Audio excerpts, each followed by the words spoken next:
অর্ধেক রাত্রে আমি ঘুমের থেকে কেমন সজাগ করে দেখি আমার ভাই আমার উপর, তখন বলে ড্রেস আপ খুলতে, যেটাকে বলে নেকেট পোশাক। লোকরা এখানে বিয়ার খাচ্ছে। প্রথমে আপনি আপনার নামটা একটু বলবেন? আমার নাম মনি। মনি, খুব সুন্দর একটা নাম। ফ্যামিলি সবাই আপনাকে মনি বলেই ডেকে থাকে, রাইট? ওকে। মনি, হ্যালো 8920 নিশ্চয়ই শোনা হয়? হ্যাঁ, সবসময় প্রথম থেকে আপনি হ্যালো 8920 শোনেন। মাশাআল্লাহ। আপনি নিশ্চয়ই তাহলে জানেন যে আমরা প্রথমে শুরু করার আগে কিছু বেসিক ইনফরমেশন আপনার কাছ থেকে নিব, যেমন আপনার বয়স, আপনি কোথায় পড়েছেন ইত্যাদি। যদি আমরা ঢাকা শহরে কোথায় থাকেন একটু যদি বলে নিতেন। আমি থাকি টঙ্গীতে। আমার বয়স হচ্ছে 17 বছর চলতেছে। 17 বছর চলছে। ওকে। আমি পড়াশোনা করছি টঙ্গীতেই। ঠিক আছে। তো আজকে আপনি আপনার জীবনের গল্প বলতে এসেছেন, কোথা থেকে আপনি শুরু করতে চান? প্রথম থেকে আমি আমার মায়ের কাহিনী থেকে শুরু করি। জি প্লিজ, একেবারে রিল্যাক্স, ফ্রেন্ডদের কাছে যেভাবে বলে ঠিক সেইভাবে আরামসে বলুন, কোনো সমস্যা নেই, আমরা সবাই মিলে আপনার কথা শুনবো। প্রথমে আমার আম্মু একজন ক্লিনিকের একজন আপনার বলতে পারেন ডাক্তার ছিল, নার্স। জি। তারপর আমার আম্মু আমার বাবার সাথে, যেটা ছোট থেকে বিয়ে হয়, তখন আমরা ছোট ভাই বোন, আমি তখন যেটাকে বলে গর্বে ছিলাম। তারপর আমার আব্বুর সাথে আমার আম্মুর কিনে আর কি একটা মেয়ের সাথে, যেটাকে বলে ফিজিক্যালি রিলেশন করতে গিয়া আমার আব্বু আমার আম্মুকে বিয়ে করে। আমি ঠিক ঘটনাটা বুঝতে পারিনি, আপনি যদি একটু আমাদেরকে ধীরে জিনিসটা বুঝিয়ে বলতেন। মানে আপনার আব্বুর কি হলো আমরা ঠিক বুঝতে পারলাম না আর কি। আমার আম্মুর সাথে আমার আব্বুর বিয়ে হয়, হওয়ার পর আমার আব্বু মাছ ধরতে গিয়ে একটা মেয়ের সাথে ফিজিক্যালি রিলেশন হয়। মাছ ধরতে গিয়ে অন্য একটা মেয়ের সাথে আপনার আব্বুর শারীরিক সম্পর্ক হয়েছে। হওয়ার পর গ্রামের লোকজন দেখে ফেলে, দেখার পর ওইখানে আর কি বিচার বসায়। বিচার বসার পর আমার আব্বু ওই মেয়েটাকে বিয়ে করতে বাধ্য হয়। হ্যাঁ, বিয়ে করার পর আমার আম্মু তো এগুলো সহ্য করতে পারে না। তারপর দেখে যে ওই মেয়েটার সাথে আমার আব্বু বেশ একটা রিলেশন ভালো করতেছে, আমার আম্মুকে দেখতে পারে না। আমার ভাইয়া তখন হয়েছে, আমি তখন হয়তো পেটে, তো আমার আম্মুকে দেখতে পারে না। তো আমার দাদা কি করে, আমার আম্মুর নামে যত সম্পত্তি ছিল আমাদের ঢাকায় ওগুলো দিয়ে ফেলে আমার আম্মুকে। আচ্ছা আচ্ছা। তো দেওয়ার পর আমার বাবা ওইটা মাইনা নিতে পারে না, আর আমার আম্মু ওইটা মাইনা নিতে পারে না, ছোট মা যেটাকে বলে, উনি মাইনা নিতে পারে না। তো উনি আমার আম্মুকে যেটা বলে পরামর্শ দেয় কিছুটা। পরামর্শ দেওয়ার পর আমার আব্বু কি করে, যে আমার দাদার উপর অনেক টর্চারিং করে। টর্চারিং করার পর আমার দাদা স্ট্রোক করে মারা যায়। মানে আপনার বাবার অত্যাচারে আপনার দাদা মারা গেল? হ্যাঁ, একটা স্ট্রোক করে। কিসের জন্য সম্পত্তি লিখে দিচ্ছে অন্য মেয়েকে, ওনার ছেলে থেকে। তো আমার আম্মুকে অনেকভাবে সই নেওয়ার চেষ্টা করে, কিন্তু আমার আম্মু দেয় না। আমার আম্মু চিন্তা করে যে আমার ছেলে আসছে, আমার গর্ভে একটা আসতেছে, তো ওরও তো ভবিষ্যৎ আছে, না দেওয়ার কারণে আমার আম্মুকে ওনারা সাইডা দেওয়ার হুমকি দেয়। আমার আম্মুকে বিভিন্ন ভাবে টর্চারিং করে, ছেলে দেয়া, যেমন বাইরের কিছু লোক দিয়ে আমার আম্মুকে টর্চারিং করে। তো করার পর আমার আম্মু এক সময় দেখা যায় যে বাধ্যতামূলক আমার বাবার বাসায় ভাড়া থাকে। পরিচয় দেয় না যে ওনার হাজবেন্ড। আমার ভাইয়াও ডাকতে পারে না যে এটা আমার বাবা, ডাকলে আমার ভাইয়াকে মারধর করে আর কি। আমি ঠিক এই জায়গাটা একটু পরিষ্কার হতে চাই, সেটা হচ্ছে যে আগে যেখানে শ্বশুর বাড়ি ছিল ওই জায়গায় সে ভাড়া থাকা শুরু করলো। হ্যাঁ হ্যাঁ হ্যাঁ, কিন্তু মানুষে জানে তো যে ওনার ওয়াইফ, ভাড়া থাকা শুরু করলো। ঠিক বুঝলাম না, আপনার আম্মা তো ওখান থেকে চলে গেলেও পারতো, সম্পত্তিগুলো তো কেউ নিতে পারতো না, কেন ভাড়া থাকলো? বাইরের দিক দিয়ে বিভিন্ন ভাবে আমার আম্মুকে টর্চারিং করা হয়, যেমন একটা মেয়ের জন্য বাইরে গিয়ে থাকাটা অনেক বেশি টাফ ছিল। হ্যাঁ, কোনো লোকে ভাড়া দিতে চায় না, আর আমার আম্মুর এমন কোন ফ্যাসিলিটি নাই যে অন্য জায়গায় রুম ভাড়া নিবে। তা আমার আম্মুরও আত্মীয় স্বজন যেগুলো আছে ওগুলো আমার আম্মুকে বোঝে না, টাকার জন্য হেল্প করে যেটাকে বলে, আর আম্মুকে অতটা দেখতে পারে না। তারপর যেটা হয় ভাড়া থাকে, তারপর আমার যেটা বুঝ হয়, আমি যখন হওয়ার পর আমি আমার আম্মুকে যদি জিজ্ঞেস করতাম আম্মু বাবা কে, আম্মু বলতো যে তোমার বাবা নাই, তোমার বাবা মারা গেছে, কিন্তু ভাইয়াও বলতো না যে এটা আমাদের বাবা। তো আমরা ওনাদের বাড়ির চোখেই দেখতাম। বাড়িটা কার নামে ছিল? বাড়িটা ছিল আমার দাদির নামে। দাদি তখন বেঁচে ছিলেন? হ্যাঁ, দাদি বেঁচে। দাদি কি আচরণ করতো আপনাদের সঙ্গে? ভালো, কিন্তু উনিও আমাদের পরিচয় দিত না যে উনি আমার দাদি। এমনিতে দাদি দেখতাম, কিন্তু বুঝার পরে জানি যে এটা আমাদের আসল দাদি, দাদা দাদি। ওকে, যাই হোক, সে প্রসঙ্গে আমরা আসবো। হ্যাঁ, তারপর যেটা হয় আর কি, আমার আম্মু তখন একটা দাবি করে যে ওনার সম্পত্তি ওনাকে দিতে হবে, ওনার মেয়ে হয়েছে, এখন ওনার মেয়ের নিয়ে কোথায় দাঁড়াবে। তো একসময় ওনাকে বলে যে বাড়ি ছেড়ে তুমি চলে যাও। তখন আমার আম্মু বলে যে চলে গেলে আমি কই যাবো, কই থাকবো, আমার তো এখন ছেলে মেয়ে আছে, তুমি আমাকে কিছু না কিছু একটা দেও। তো যেহেতু জায়গা জমির পর আম্মুকে অনেক টর্চারিং করে, আম্মুকে মারধর করে, মেরুদণ্ড ভাঙিয়ে দেয় পিঠে। আর আমার আব্বু একজন প্রভাবশালী লোক, যেটা বলে নেতা, রাজনীতি করতে। হ্যাঁ, বাবার উপরে কেউ আবার কথা বলতো না। তো আমার আম্মুকে অনেক মারধর করার পর আমার মামা, ছোট মামা, ওনারকে বনসই দেয় যে আমার আম্মু আর এলাকায় কখনো আসবে না, আমার আম্মুকে নিয়ে দূরে চলে যাবো, আর কখনো এই এলাকায় আমার আম্মু ডিস্টার্ব করবে না ওনাদের। তো তারপর আমার আম্মু এটা মেনে নিতে পারে না। আচ্ছা, যে সম্পত্তিগুলো আপনার দাদা লিখে দিলেন আপনার মাকে, সেগুলো কি দলিলপত্র, কাগজপত্র আপনার মার কাছে ছিল?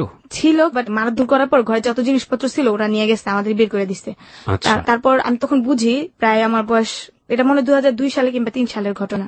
এগুলো তো পরবর্তীতে আপনার মার কাছ থেকে আপনি শুনেছেন? হ্যাঁ, মারধর যখন করছে সেটা আমার মনে আছে যে আমার আম্মুকে মারছে। তখন আপনার বয়স কত ছিল? কত যেটাকে বুঝে একদম অল্প বয়স, একবার 5 থেকে 6 দেখেছিলেন আপনি ওই সময়টা? দেখছিলাম যে আমার আম্মুকে ঝাড়ু দিয়ে পিটাইতেছে, আমার আম্মু অনেক মোটা ছিল আর আমার আম্মু চুল পায়ে পর্যন্ত পড়তো, আমার আম্মুকে চুল ধরে চুল কাইটা দিতেছে, আমার আম্মু চুল এই চুল নিয়ে মানুষের দেখাবি এগুলা। আর আমার আম্মু কিন্তু যেটা বলে মহাখালী শিশু ক্লিনিকে MBBS একটা ডাক্তার ছিল। আচ্ছা। তারপর আমার আম্মুকে বলে যে তুই কোন জায়গায় কর্ম করে খাবি, ওই সুযোগটাও তোরে রাখবো না। বড় বড় কাঠের জিনিস ওইগুলা দিয়ে আমার আম্মুকে অনেক মারধর করে, কেউ যে ফিরাই বড়েও পারে না। তো আমি ওইটা দেখে আমি আমার খালারে ডাইকা নিয়ে আসছি যে খালাম্মা আমুরে মনে মন বাড়িওয়ালা মারতেছে। পরে আমার খালাম্মা যায় চলে, আমার খালাম্মা আমার ছোট মামার নিয়ে যায়। ছোট মামা এগুলা শুই না বলে যে ও তো পাগল হয়ে গেছে, ওর মেন্টালি সমস্যা আছে, ওরে আমরা নিয়ে যাবো, আপনি একটা বোন শুই দেন, আমরা যেভাবে ওকে নিয়ে যাবো। পরে বলে হ্যাঁ নিয়ে যেতে পারো, তোমাদের বোনের এক শর্ত আছে, তোমাদের এই এলাকা যেন কখনো দেখি না, আর তোমার বোনের জন্য এই এলাকায় কখনো দেখি না, আর যদি দেখি তাহলে তো বুঝোই কি করতে পারি আমি। তারপর ওরা কি করে যে বোন শুই আমার আম্মুকে নিয়ে আসে, নিয়ে আসার পর ওরা আমার আম্মু কোথায় থাকবে, আমার আম্মু এগুলো মাইনে নিতে পারে না যে আমি এত কিছু করে আমি কেন সম্পত্তির অধিকার পাবো না, আমার ছেলে মেয়ে তো ওদের। তো আমার আম্মু কি করে থানার সাহায্য নেয়, থানার লোকরা আসে, তো আমার আব্বু কিছু টাকা দেয় ওনাদেরকে, আমি যেটা শুনছি আমার খালাম্মার মুখের থেকে। টাকা দেওয়ার পর চলে যায় পুলিশেরা, আর এটা নিয়ে বেশি একটা ঘাটাঘাটি করে না, বলে যে তুমি এগুলো করো না, তোমার সমস্যা করতে পারে, আমরা তোমাকে সবসময় পাহারা দিতে পারবো না, দেখা গেছে তোমার হাজবেন্ডের লোক এসেও তোমাকে ডিস্টার্ব করতে পারে, তখন কি করবা। তো আমার যেটা সৎ মা উনি আমার আম্মুকে ডাইকা নিয়ে যায়, নিয়ে আমার আম্মুর সাথে ভালো কথা বলে, হ্যাঁ তোমাকে জায়গা জমি এগুলো আমি ব্যবস্থা করে দেবো, তোমার কোনো সমস্যা হবে না। তো উনি কি করে যে কিছু তাবিজ তোমার যেগুলো বলে পাগল করার মতো কিছু, ওগুলো আমার আম্মুকে খাওয়াই দেয় মাংসের সাথে। তারপর আমার আম্মুর সাথে সাথে আইসা একা একা হাত নাড়ায় নাড়ায় আন্তাজি মান্তাজি কথা বলে, আর একা একা কোরআন শরীফ পড়ে, মানে কিরকম জানি একটা হয়ে গেছে, এক ধরনের পাগলামি। ছেলে মেয়েদেরকে দেখতে পায় না, কাউকে দেখতে পায় না, মানুষের সাথে কেমন খারাপ আচরণ করে, আর আমার নিয়ে ঘরে থাকে না। ওকে, প্রিয় শ্রোতা, এই পার্টে আপনাদের সবার দৃষ্টি আকর্ষণ করছি আমরা রিয়েল লাইফের একটা ছোট্ট পার্ট এরকম, যেখানে অনেক বেশি প্রশ্নবিদ্ধ হতে পারে, যুক্তি একেবারে নাও খাটতে পারে, but this is a part of life. যেমন আমরা অনেক সময় ভূতের অনেক ধরনের গল্প শুনে থাকি, যেটা কারো কারো কাছে একেবারে আজগুবি, কারো কারো কাছে কোনো যৌক্তিকতাই নেই, কারো কারো কাছে বৈজ্ঞানিকভাবে প্রমাণিত না। এই যে ঘটনাটিও বললো তাবিজ কবজের ব্যাপারটি, সেটাতে বিশ্বাস অবিশ্বাস করা একান্তই আপনার ব্যক্তিগত ব্যাপার, কিন্তু এটা জীবনের একটা অংশ। বিশ্বাস করবেন কি করবেন না সে বিষয়টি আপনার উপর আমরা ছেড়ে দিলাম, কিন্তু আমরা আমাদের জায়গা থেকে জীবনের গল্প যেহেতু প্রচার করছি, সুতরাং ও যেটা ফিল করেছে সেটা ও বলার অধিকার রাখে, সুতরাং ওটাও বলবে। হ্যাঁ, তারপর যেটা হয়, আর আম্মু আমার বাসায় থাকে না, তো আমার ভাইয়া তখন ধরেন 10-12 বছর, আমরা এক ভাই এক বোনই। তারপর আমার আম্মু কি করে আমাকে নিয়ে দৌড়াদৌড়ি করে, রাস্তায় দৌড়ায় যায়, অনেক দূরে দূরে দৌড়ায় জায়গা, আর আমি যদি হাত ছাড়ি আমাকে হাত ছাড়ে না, আমাকে গলা টিপা ধরে, আমার বুকের উপরে দাঁড়ায় থাকে, আমাকে অনেক মারধর করে। আর আমি খালি বলতাম আম্মু তুমি এটা কি করতেছে, তুমি কি পাগলামি করতেছো নাকি, আমি এগুলো বলতাম, আমি ডরে আম্মুর কাছে যাইতাম না। তারপর আম্মু আমাকে নিয়ে যেত, আম্মু আমাকে খুব লাইক করতো, মানে মানসিক ভাবে ঠিক ছিল, একটা রান্না বান্না বলেন, গোসল করেন, সব দিক দিয়ে ঠিক, কিন্তু একা একা কথা বলতো। এরকম করতে করতে আমার ভাইয়া আমার আম্মুকে আর কেয়ার করে না, আমার ভাই আমার ছোট খালার কাছে চলে যায়। একটু জানতে চাই, আপনার ভাইয়ের সাথে আপনার বয়সের ডিফারেন্স কত? আমি আমার ভাই 7 বছরের ছোট। ওকে, হ্যাঁ, তারপর যেটা হয় যে আমার ভাইয়া গাড়ি লাইনে ডিউটি নেয় আমার মামার সাথে। খালের বাসায় গিয়ে? হ্যাঁ, তো খালের বাসায় গিয়ে সে গাড়ির লাইনে ডিউটি নিল। কি ডিউটি ছিল এটা? যে হেল্পারি করে বাসে। ওকে, হ্যাঁ, তারপর আমি আমার আম্মুর কাছে থাকি, আমার আম্মুর সাথে আমি ঘোরাফেরা করি, কিন্তু আমাকে কেউ তখন আর অতটা গিয়ে করে না যে ও পাগল আমি করুক, সমস্যা কি, মেয়েটা আমাদের কাছে থাকে। কিন্তু কি আমাদের যে সৎমা ছিল তার ঘরে কি সেই সময় কোনো সন্তান ছিল? হ্যাঁ, 2 ছেলে 1 মেয়ে ওনার ঘরে এখনো বর্তমান আছে। তারপর যেটা হয় যে আমার আম্মু আমাকে নিয়ে যায়, রাস্তায় থাকি আমরা, থাকা জায়গা নাই গা। 2004 সালের কথাটা আমার মনে আছে, তখন একটা গ্যাঞ্জাম হয়। রাস্তায় কিভাবে থাকলেন? দেখা গেছে কোন দোকানে সাইডে আমরা প্রথমে বসে থাকতাম, আম্মু বসে থাকতো, আম্মুর কোষে যেটাকে বলে, আম্মুর কোষে আমি মাথা দিয়ে রাখতাম, আম্মু আমাকে কাপড় দিয়ে ঢাকা রাখতো, ঢাকা আমরা শুয়ে থাকতাম। আর আমার মনে আছে খুব শীতের দিন ছিল, তখন কি হইতো যে আম্মু আমাকে নিয়ে একটা দোকানের সাইডে আম্মু শুয়ে থাকতো, শাটারের ওই সাইডে আমি শুয়ে থাকতাম, আম্মু বাইরে শুয়ে থাকতো, আম্মু আমাকে জড়াই দিয়ে কাপড়ের ভিতরে পেঁচাই নিয়ে শুয়ে থাকতো, আম্মু সাইডে শুয়ে থাকতো।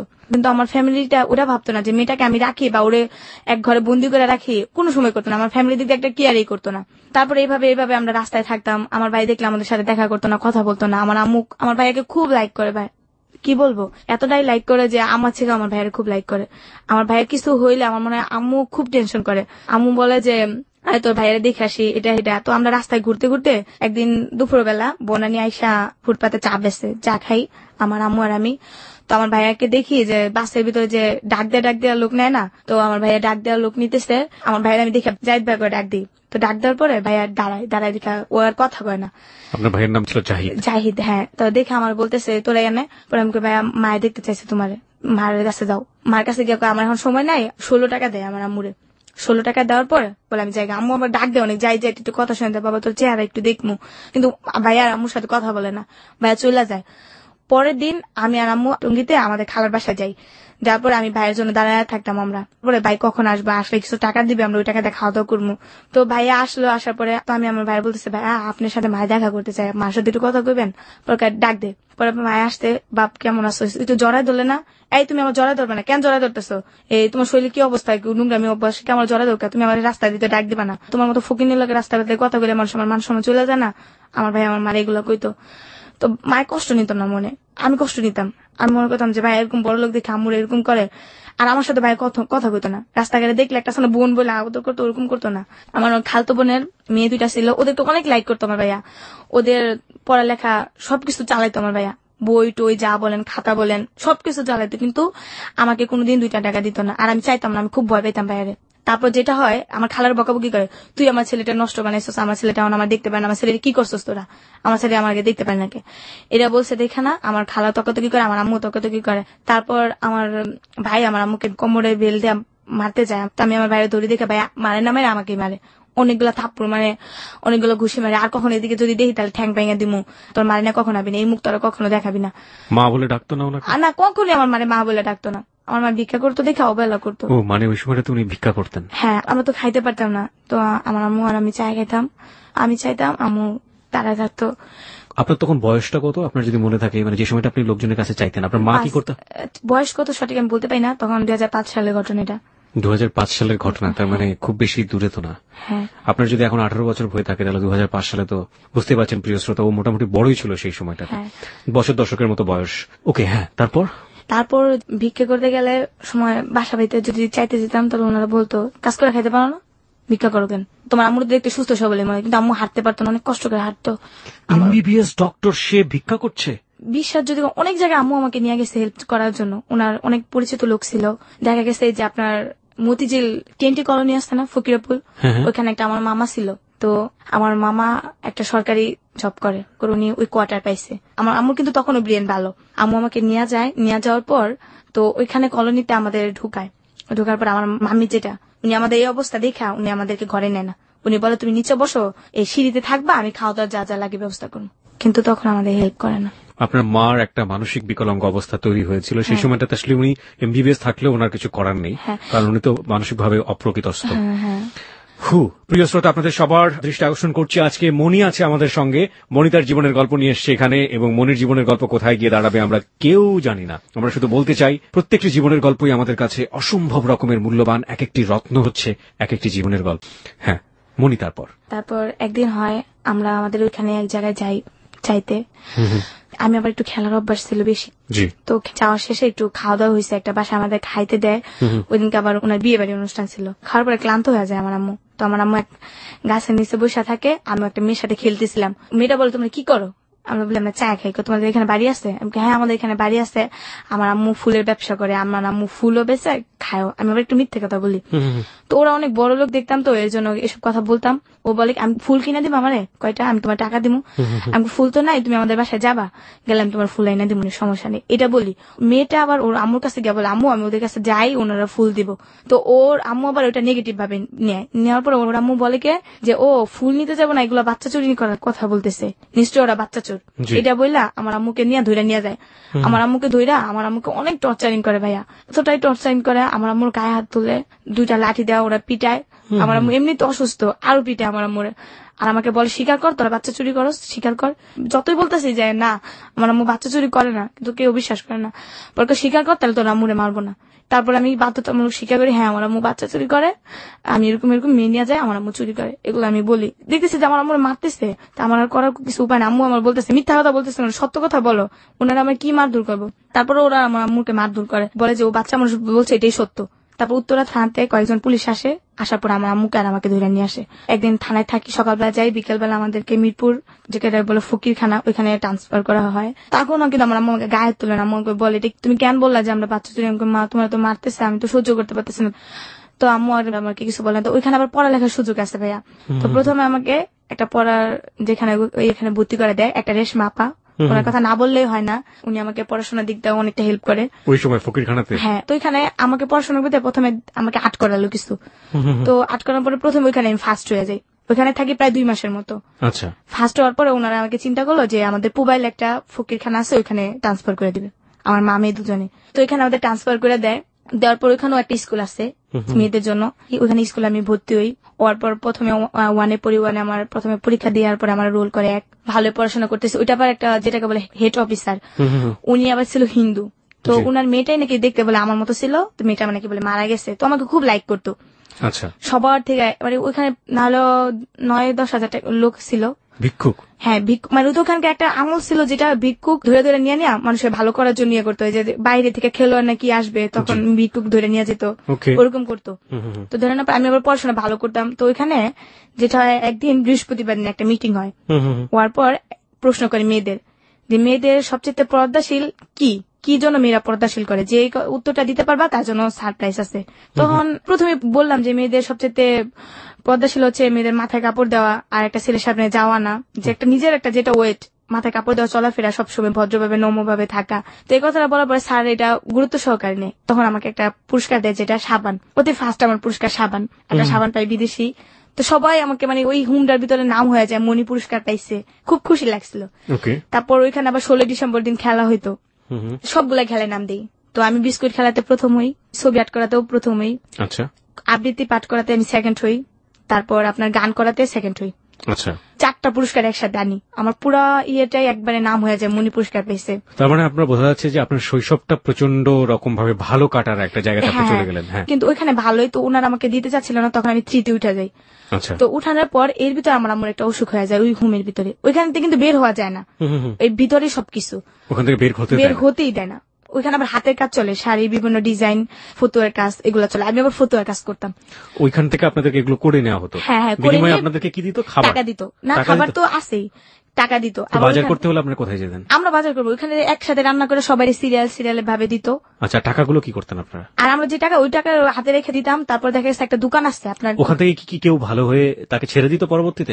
ভালো তো হইতেই দিত না। যেমন আপনাকে ধরে নিয়ে গেছে, তো আপনার একজন আত্মীয় স্বজনের মাধ্যমে আপনাকে আসতে হবে ওইখান থেকে আপনার হেড অফিসে যাইতে হবে তেজগাঁ থেকে আপনার বনসই কইরা ওইখান থেকে ছাড়াই নিয়ে আসতে হবে আত্মীয় স্বজনের মাধ্যমে।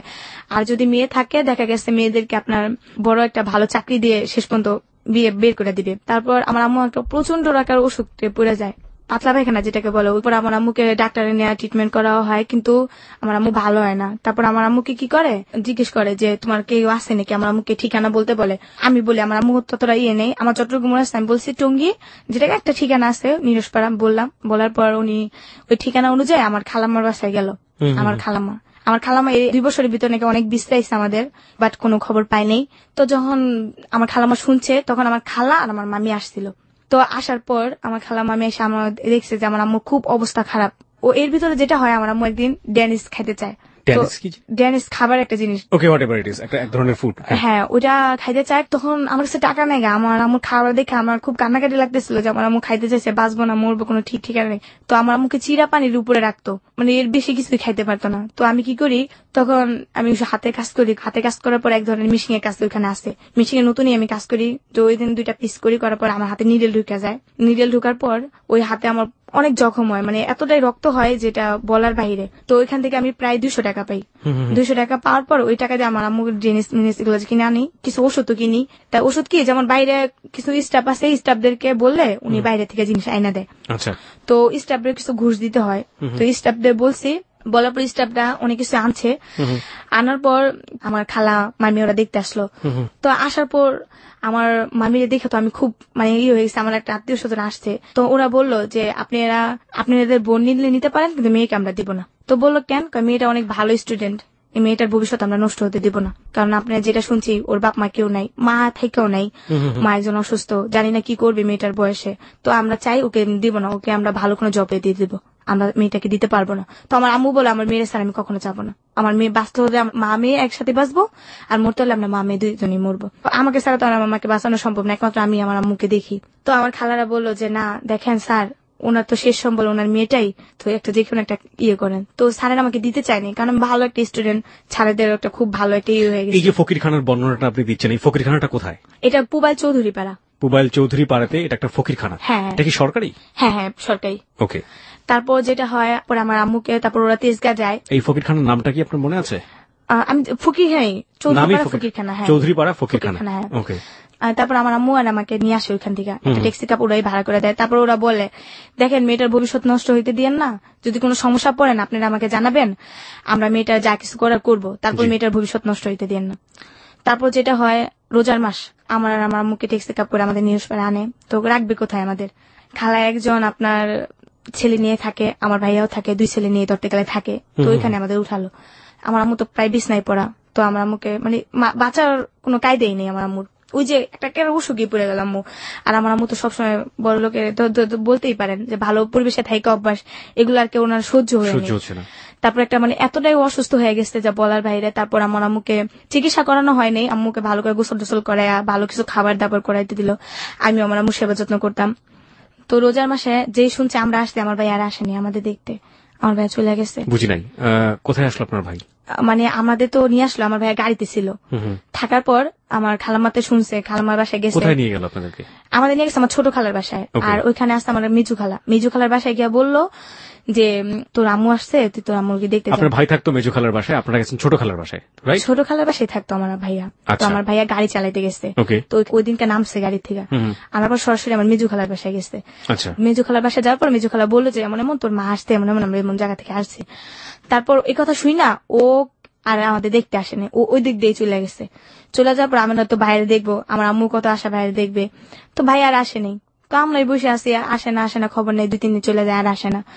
খালামাও আমাদের অতটা কেয়ার করে না। খালামা ছোট খালা করে তো করে না, মানে কিরকম হেলা করে। হ্যাঁ এরকম করতে পারছি না। আমার মা আবার এক কথা সহ্য হয় না। আমার আম্মু খুব একটা ধরতে পারে রাগী লোক, অনেক রাগী, খুব জিদি। ওনার একটা কথা বলে ওনার সহ্য হয় না। তো ওনার কথা যে সারা জীবন কামাই করে তোদের খাইছে, এই বিপদের সময় তোরা যদি আমার না দেখো আমি কোথায় যাব? তারপর আমার আম্মুকে অতটা ইয়ে করে না। তো আমার আম্মু কি করে, ঝগড়া করে ওদের সাথে, সুস্থ হয়ে যায়। সুস্থ হওয়ার পর বের হয়ে আসে। তারপর আবার আমরা এই যে রাস্তায় থাকা শুরু হয়ে যায়। রাস্তায় থাকি, আম্মুর সাথে বিক্রি করি, এখানে ওখানে থাকি। আপনাদেরকে কি তাহলে ওই ফকিরখানা থেকে বেরিয়ে করে দিল? হ্যাঁ, আপনাদেরকে এক পর্যায়ে ফকিরখানা থেকে বের করতে চাচ্ছিল না, আবার আম্মার অসুখের কারণে আপনাকে শেষ পর্যন্ত আপনাদেরকে খালার বাসায় দিয়ে আসলো। আচ্ছা, তারপরে আপনার যেটা হলো যে ওইখানে আপনার আম্মু ঝগড়া করলো, ঝগড়া করার পরে হলো না, ওখানেও এক ধরনের টানাপোড়েনের লাইফ, এবং শেষ পর্যন্ত আবার সেই ভিক্ষার জীবনে ফিরে গেলেন। হ্যাঁ, তারপর যখন ভিক্ষা করতাম, যেটা হয়, আম্মু ভিক্ষা করতো, আমার খুব শরম লাগতো। টঙ্গী বাজার আমরা নিচে থাকি। তবে যেসব লোকরা দেখছে ওদের সাথে ইচ্ছে করলে আপনি ফোনে যোগাযোগ করতে পারেন, সমস্যা নেই। তারপর আম্মু থাকতো, আম্মুর সাথে চাইতাম। তো আবার রাত হলে, দিন হলে আম্মু চাইতো, আম্মুর সাথে চাইতাম। আম্মু ঘুমাইতো দিনে। কিভাবে চাইতেন আপনারা? কিভাবে চাইতাম যে কিছু সাহায্য করবেন। আম্মু আবার আমাকে শিখাই দিতে হবে, আমাদের কিছু সাহায্য করবেন। তো উনি বলতো কি সাহায্য করব? হ্যাঁ আমরা অভাবে পড়ে আসছি, এরকম এরকম এক ধরনের মিথ্যা কথা তো অনেক সময় ভিক্ষা করতে গিয়ে বলতে হয়। আমার আম্মু বাট মিথ্যা কথা বলতো না, অনেকে আছে না যে জিজ্ঞেস করতো। তো এক পদে আমাদের টঙ্গীর মেয়র আজমতুল্লাহ, উনি একদিনকে আমাদেরকে ভিক্ষার দেখে আমার আম্মুকে চিনে ফেলে। আম্মুকে দেখা সিকিউরিটি দিয়ে ঢাকায় নিয়ে যায়। আম্মুকে দেখা বলে তুমি এই জায়গায় কেমনে আসলা, এভাবে কেন, এরকম কেন তুমি?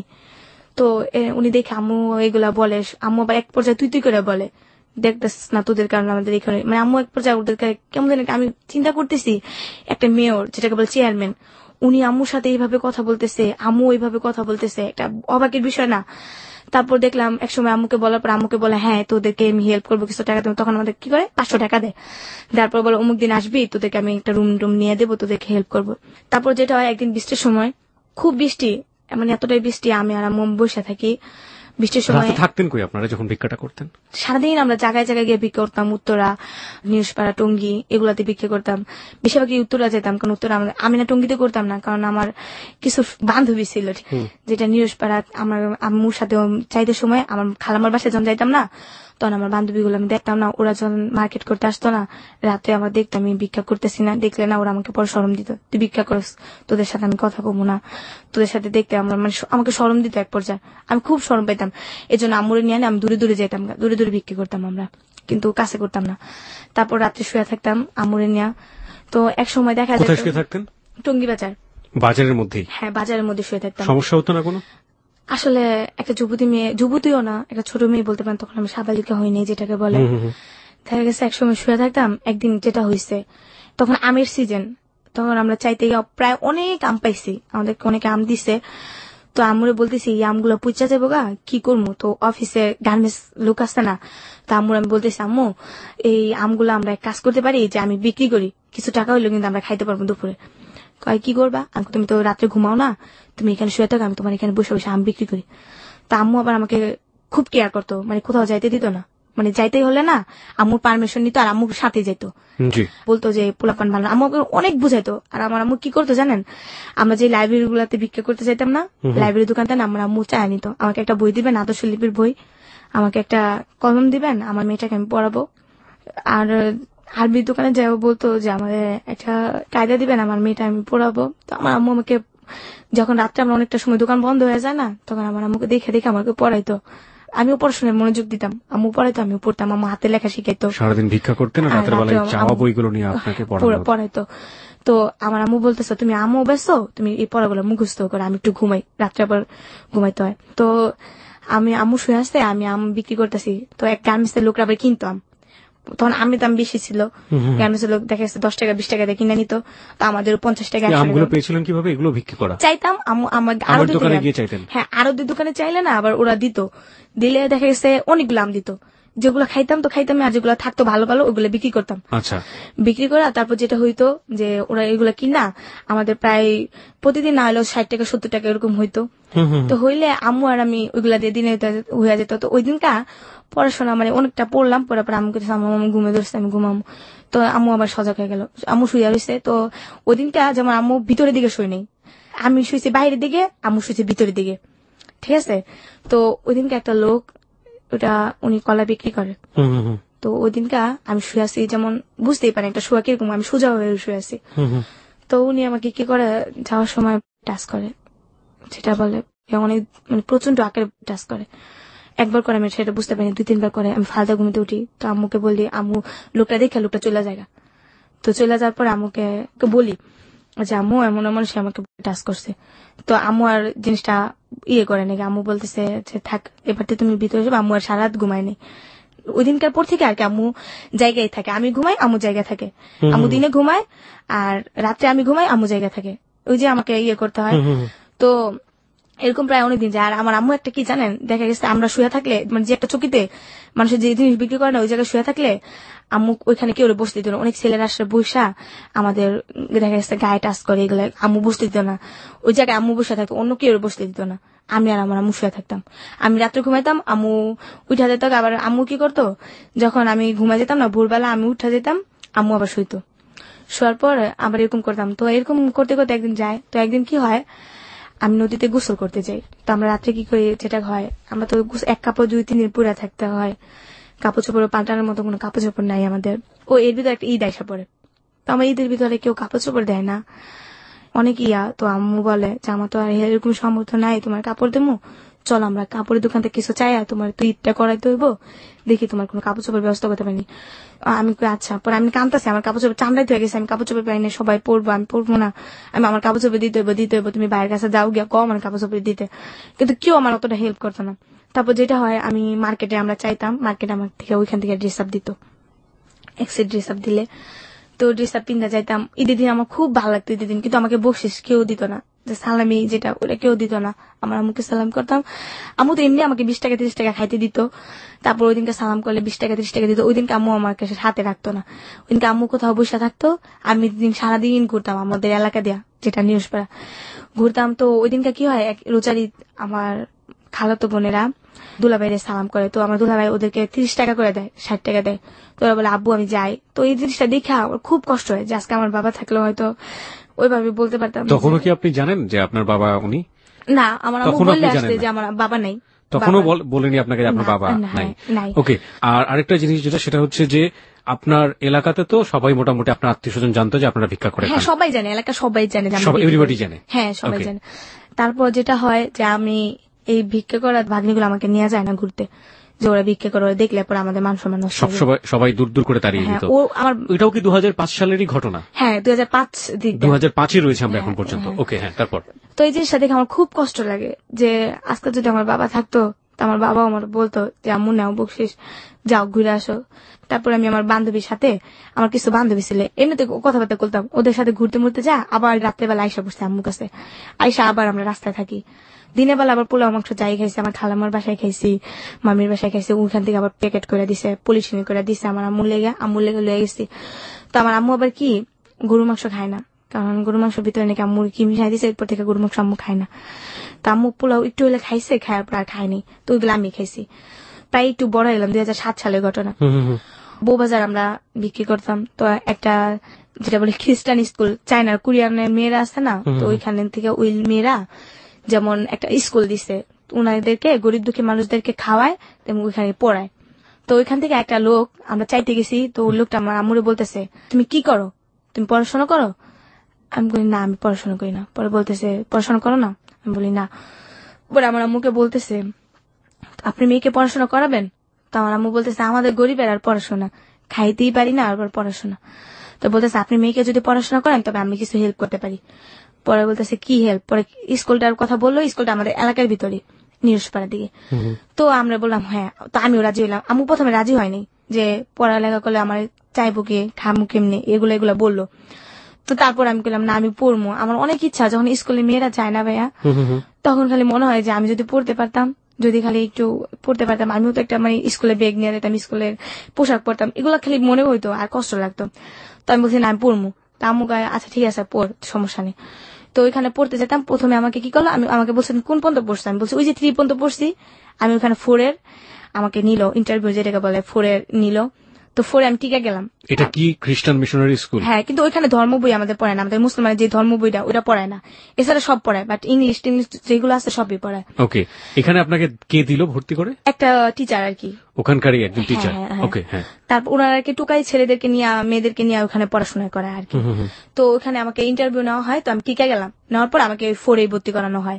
জি। 4 ভর্তি করানো হওয়ার পর যাক ওখানে পড়াশোনা করি, ভালো একটা মানে সানডে ক্লাস হয়, শুক্রবারে সানডে ক্লাস হওয়ার পর ওখানে রুটি দেয়, তারপরে নাচ শিখায়, এরকম অনেক কিছুই, খুব একটা আনন্দেই। তারপর যেটা হয়, ওখানে গোসল করতে গিয়ে ওখানে একটা কাজ হয় যে ওখানে একটা পুষ্করণী আছে, ঠিক আছে ভাইয়া? তো আমি কি করতাম, সকালবেলা গোসল করতে গেলে তো একদিন যেটা হয়, মাছ ধরতে যেতাম। জি। আমরা কয়েকটা ফ্রেন্ড আছে, ওখানে গোসল করতে করতে একটা মেয়ের সাথে পরিচয়। আপনার মা তখন কোথায় থাকতো এই সময়টাতে? মায়ের চাইতো দিনের বেলা, তো আমাকে বলতো যে অমুক জায়গায় আয়সা পড়বো আমরা, অমুক জায়গায় গেছে টঙ্গি বাজার, আমরা রাত্রে আয়সা একসাথে থাকতাম। তো আম্মু একসাথে কি বাইরেই থাকতেন? হ্যাঁ, আমার এর ভিতরে আবার আম্মু আমার রুম নেওয়ার অনেক চেষ্টা করছে। একটা রুম নিত বস্তির ভিতরে 700 টাকা, আর আম্মু দিতে পারতো না 700 টাকা। কি করতো, ওখানে 700, তখন 500-700 টাকা রুম ভাড়া ছিল, কিন্তু আম্মু দিতে পারতো না। তো তখন আম্মু কি করতো, বিক্রি করে যে চালগুলা পাইতো না, এই চালগুলো অনেকটা চাল দোকানে পিঠার দোকানে বিক্রি করতো। বিক্রি করে যা পাইতো 100-200 টাকা করে বেচতো। আবার দেখা গেছে যে এই বাসায় আমরা ভাড়া নিতাম, ওই লোকটার কাছে আমরা চাল বিক্রি করতাম, মাস শেষ হিসাব করে আমাদের ভাড়া রেখে দিত। আবার কোনো বাসায় থাকতেও পারতাম না, আমাদের রুম ছেড়ে দিতে বলতো ভাড়া না দিতে পারলে। তো এখানে আমার একটা বান্ধবী, সারাদিন স্কুল করতেন এবং করে মার সাথে ওই বাজারে আশেপাশে কোথাও ঘুমাইতাম। বইগুলো আমাদের সাথে থাকতো, ব্যাগ আছে বাজারের ব্যাগ, ওই ব্যাগের ভিতরে থাকতো। তারপর যেটা হয়, তারপর একদিন নদীতে মাছ ধরতে যাই ফ্রেন্ডরা মিলা। মাছ ধরতে গিয়ে যে ওই লোকটা আমাদের ধরে ফেলে যে তুমি সবসময় মাছ চুরি করো এটা। তো আমাকে হাত বাঁধে পিছনে, 2টা বাড়িও দেয়, কর্মীর ঠাল দেয়া। তখন আমি খুব ভয় পাইতেছিলাম যে মারবো, পরে আজকে ছাড়বো না, মানে মাছ চুরি করতে না মাঝে মাঝে, তাই তো? হ্যাঁ। তারপর একটা মহিলা আসে, দেখতে খুব সুন্দর, নাম হয়েছে জুই। উনি ডান্স করে। ওই মেয়েটাকে দেখা বলে কি, হ্যাঁ জুই কেমন আছো? তো তখন আমাদেরকে ছাইড়া দেয়। ছাইড়া দেওয়ার পর আমরা এই ফাঁকে পলাই দিলই, কিন্তু ওইখানে আমাদের আরেকজনে ধরে ফেলে। ধরার পর তো বলতেছে তোমাদেরকে তো যাইতে বলি না, আমি জুয়ের সাথে কথা বলছিলাম। জুয়েরা বলতেছে কি হয়েছে ভাই ওদের? পর বলতেছে আরে জানো না, এগুলা প্রতিদিনই মাছ চুরি করে, ওদের জন্য মাছ চাষ করে রাখতে পারি না, আজকে ধরছি, আজকে ওদেরকে ছাড়বো না। তারপর বলতেছে ভাই পোলাপান মানুষ তো ছাইড়া দেন, বুঝতে পারেনি। পরে বলতেছে আর করবেন এরকম? হ্যাঁ। আমাকে আপু আপনি খুব ভালো, আসলে আপনি না থাকলে আজকে আমাদের খুব মারতো। পরে একদিনকে কি হয় যে আমরা ঝালমুড়ি খেতে যাই, খাওয়ার পর ওই দিনকে আমি টাকা হারাই ফেলি, আমার কাছে 15 টাকা ছিল, হারাই ফেলি। তো লোকটারে ঝালমুড়ি দিতে বলি, লোকটা বানায় ফেলে। লোকটা বলে টাকা দেবো, আমি টাকা তো দেবো, টাকা দিয়ে আমি হারাই ফেলছি, ওটার আমার মনে নেই। এখন তো লোকটা ঝালমুড়ি বানায় ফেলছে না, লোকটা ছাড়বে না, বলতেছে তোমাদের জন্য ঝালমুড়ি বানাইছি, এখন তুমি কি করবা? ঝালমুড়ি নাও আর টাকা দাও। আর আমরা টাকা দিই কই থেকে? তারপর ওই মেয়েটা দেখা বলতেছে কি হয়েছে ভাই, পরে আমি বলতেছি আপু আমি না টাকা হারাই ফেলছি এই জন্য আর কি আমাদেরকে বলতেছে। পরে ওই লোকটা বললো কয় টাকা হয়েছে, বলছে 15 টাকা। উনি বলতেছে ওদের আরো 15 টাকা ঝালমুড়ি দাও, ওটা খায় যাক, আমি টাকা দিতেছি। আচ্ছা। তো আমি বললাম আপনি আসলে আপু খুব ভালো। পরে দিল 29 টাকা, দেওয়ার পর ওনার সাথে ভালোই কথা বলতেছি। তখন উনি আমাকে ডাক দিলে ওনার যত কিছু লাগে আমি কিনাই না দেই। উনি সিগারেট খাইতো, উনি আমাকে টাকা দিত, আমি সিগারেট আইনা দিতাম। আচ্ছা। তো উনি আবার দোতলায় থাকতো, মেয়েদের মিলাও ওনার না হলেও 7-8টা মেয়ে থাকতো। তো ওনাদের থাকতে পরে আমি বলতাম আপা আপনি কি করেন? তো উনি একদিন বললো আমি ডান্স করি। আচ্ছা। পরে আমি বলতেছি তুমি করবা? তখন আমি চিন্তা করলাম আমি তো ভিক্ষা করলে মানুষের খারাপ কয়। তো ওনারে বলছি আপা আমি আমার আম্মুর সাথে এমন এমন থাকি, আমি ভিক্ষা করি। ও বলছে তুমি তো বড় হইতাছো, মানুষের স্মরণ দিবে তোমাকে, কেন ভিক্ষা করো? তুমি একটা কর্ম করে তো খাইতে পারো, তোমার আম্মুকে তো চালাইতে পারো। তখন আমি অনেক জায়গায় জব নেওয়ার চিন্তা ভাবনা করছি, বাট আমাকে চাকরি দেয় নাই বলে একেবারে পিচ্ছি নাকি আমি। ও তখন আমাকে মেয়েটা বললো যে তুমি কিছু করবা? আমাকে হ্যাঁ করবো, তুমি ডান্স করতে পারো? তো আমি দেখাইলাম, ও বললো চলবে, সমস্যা নেই। তো আমাকে নিয়ে গেল প্রথমে ওর এক ক্লাব, ক্যামেরাম্যান আলম ভাই, ওনার কাছে নিয়ে গেল। তো ওনার কাছে নিয়ে যাওয়ার পর উনি আমাকে দেখা বলতেছে ও তো একেবারে ছোট, আর কি কাজ করবে। এই জুইয়া ভাই আপনাকে নিয়ে হ্যাঁ, যাচ্ছে? তখন আমার ভালো ড্রেস আপও নেই। তো ওর একটা ড্রেস আপ আমাকে নিয়ে গেছে। ও কি করবে, ওরা দেখবি তো বাচ্চা বাচ্চা মনে হয়। আচ্ছা। তো বলতেছে কিছু না আলম ভাই, আপনি খালি বলেন যে ও ডান্স করবে আর ও আমার অ্যাসিস্ট্যান্ট হিসাবে থাকবে। আমি তো সেটা জানি না, আমি জানি যে আমি ডান্স করবো, আমি কি একটা আনন্দের ভিতরে আছি, আমি ডান্স করবো। পরে এটা বলার পর ও বলে আচ্ছা ঠিক আছে চলবে, সমস্যা নেই। আলম ভাই বলে এই জুইটা আসলে কে ছিল?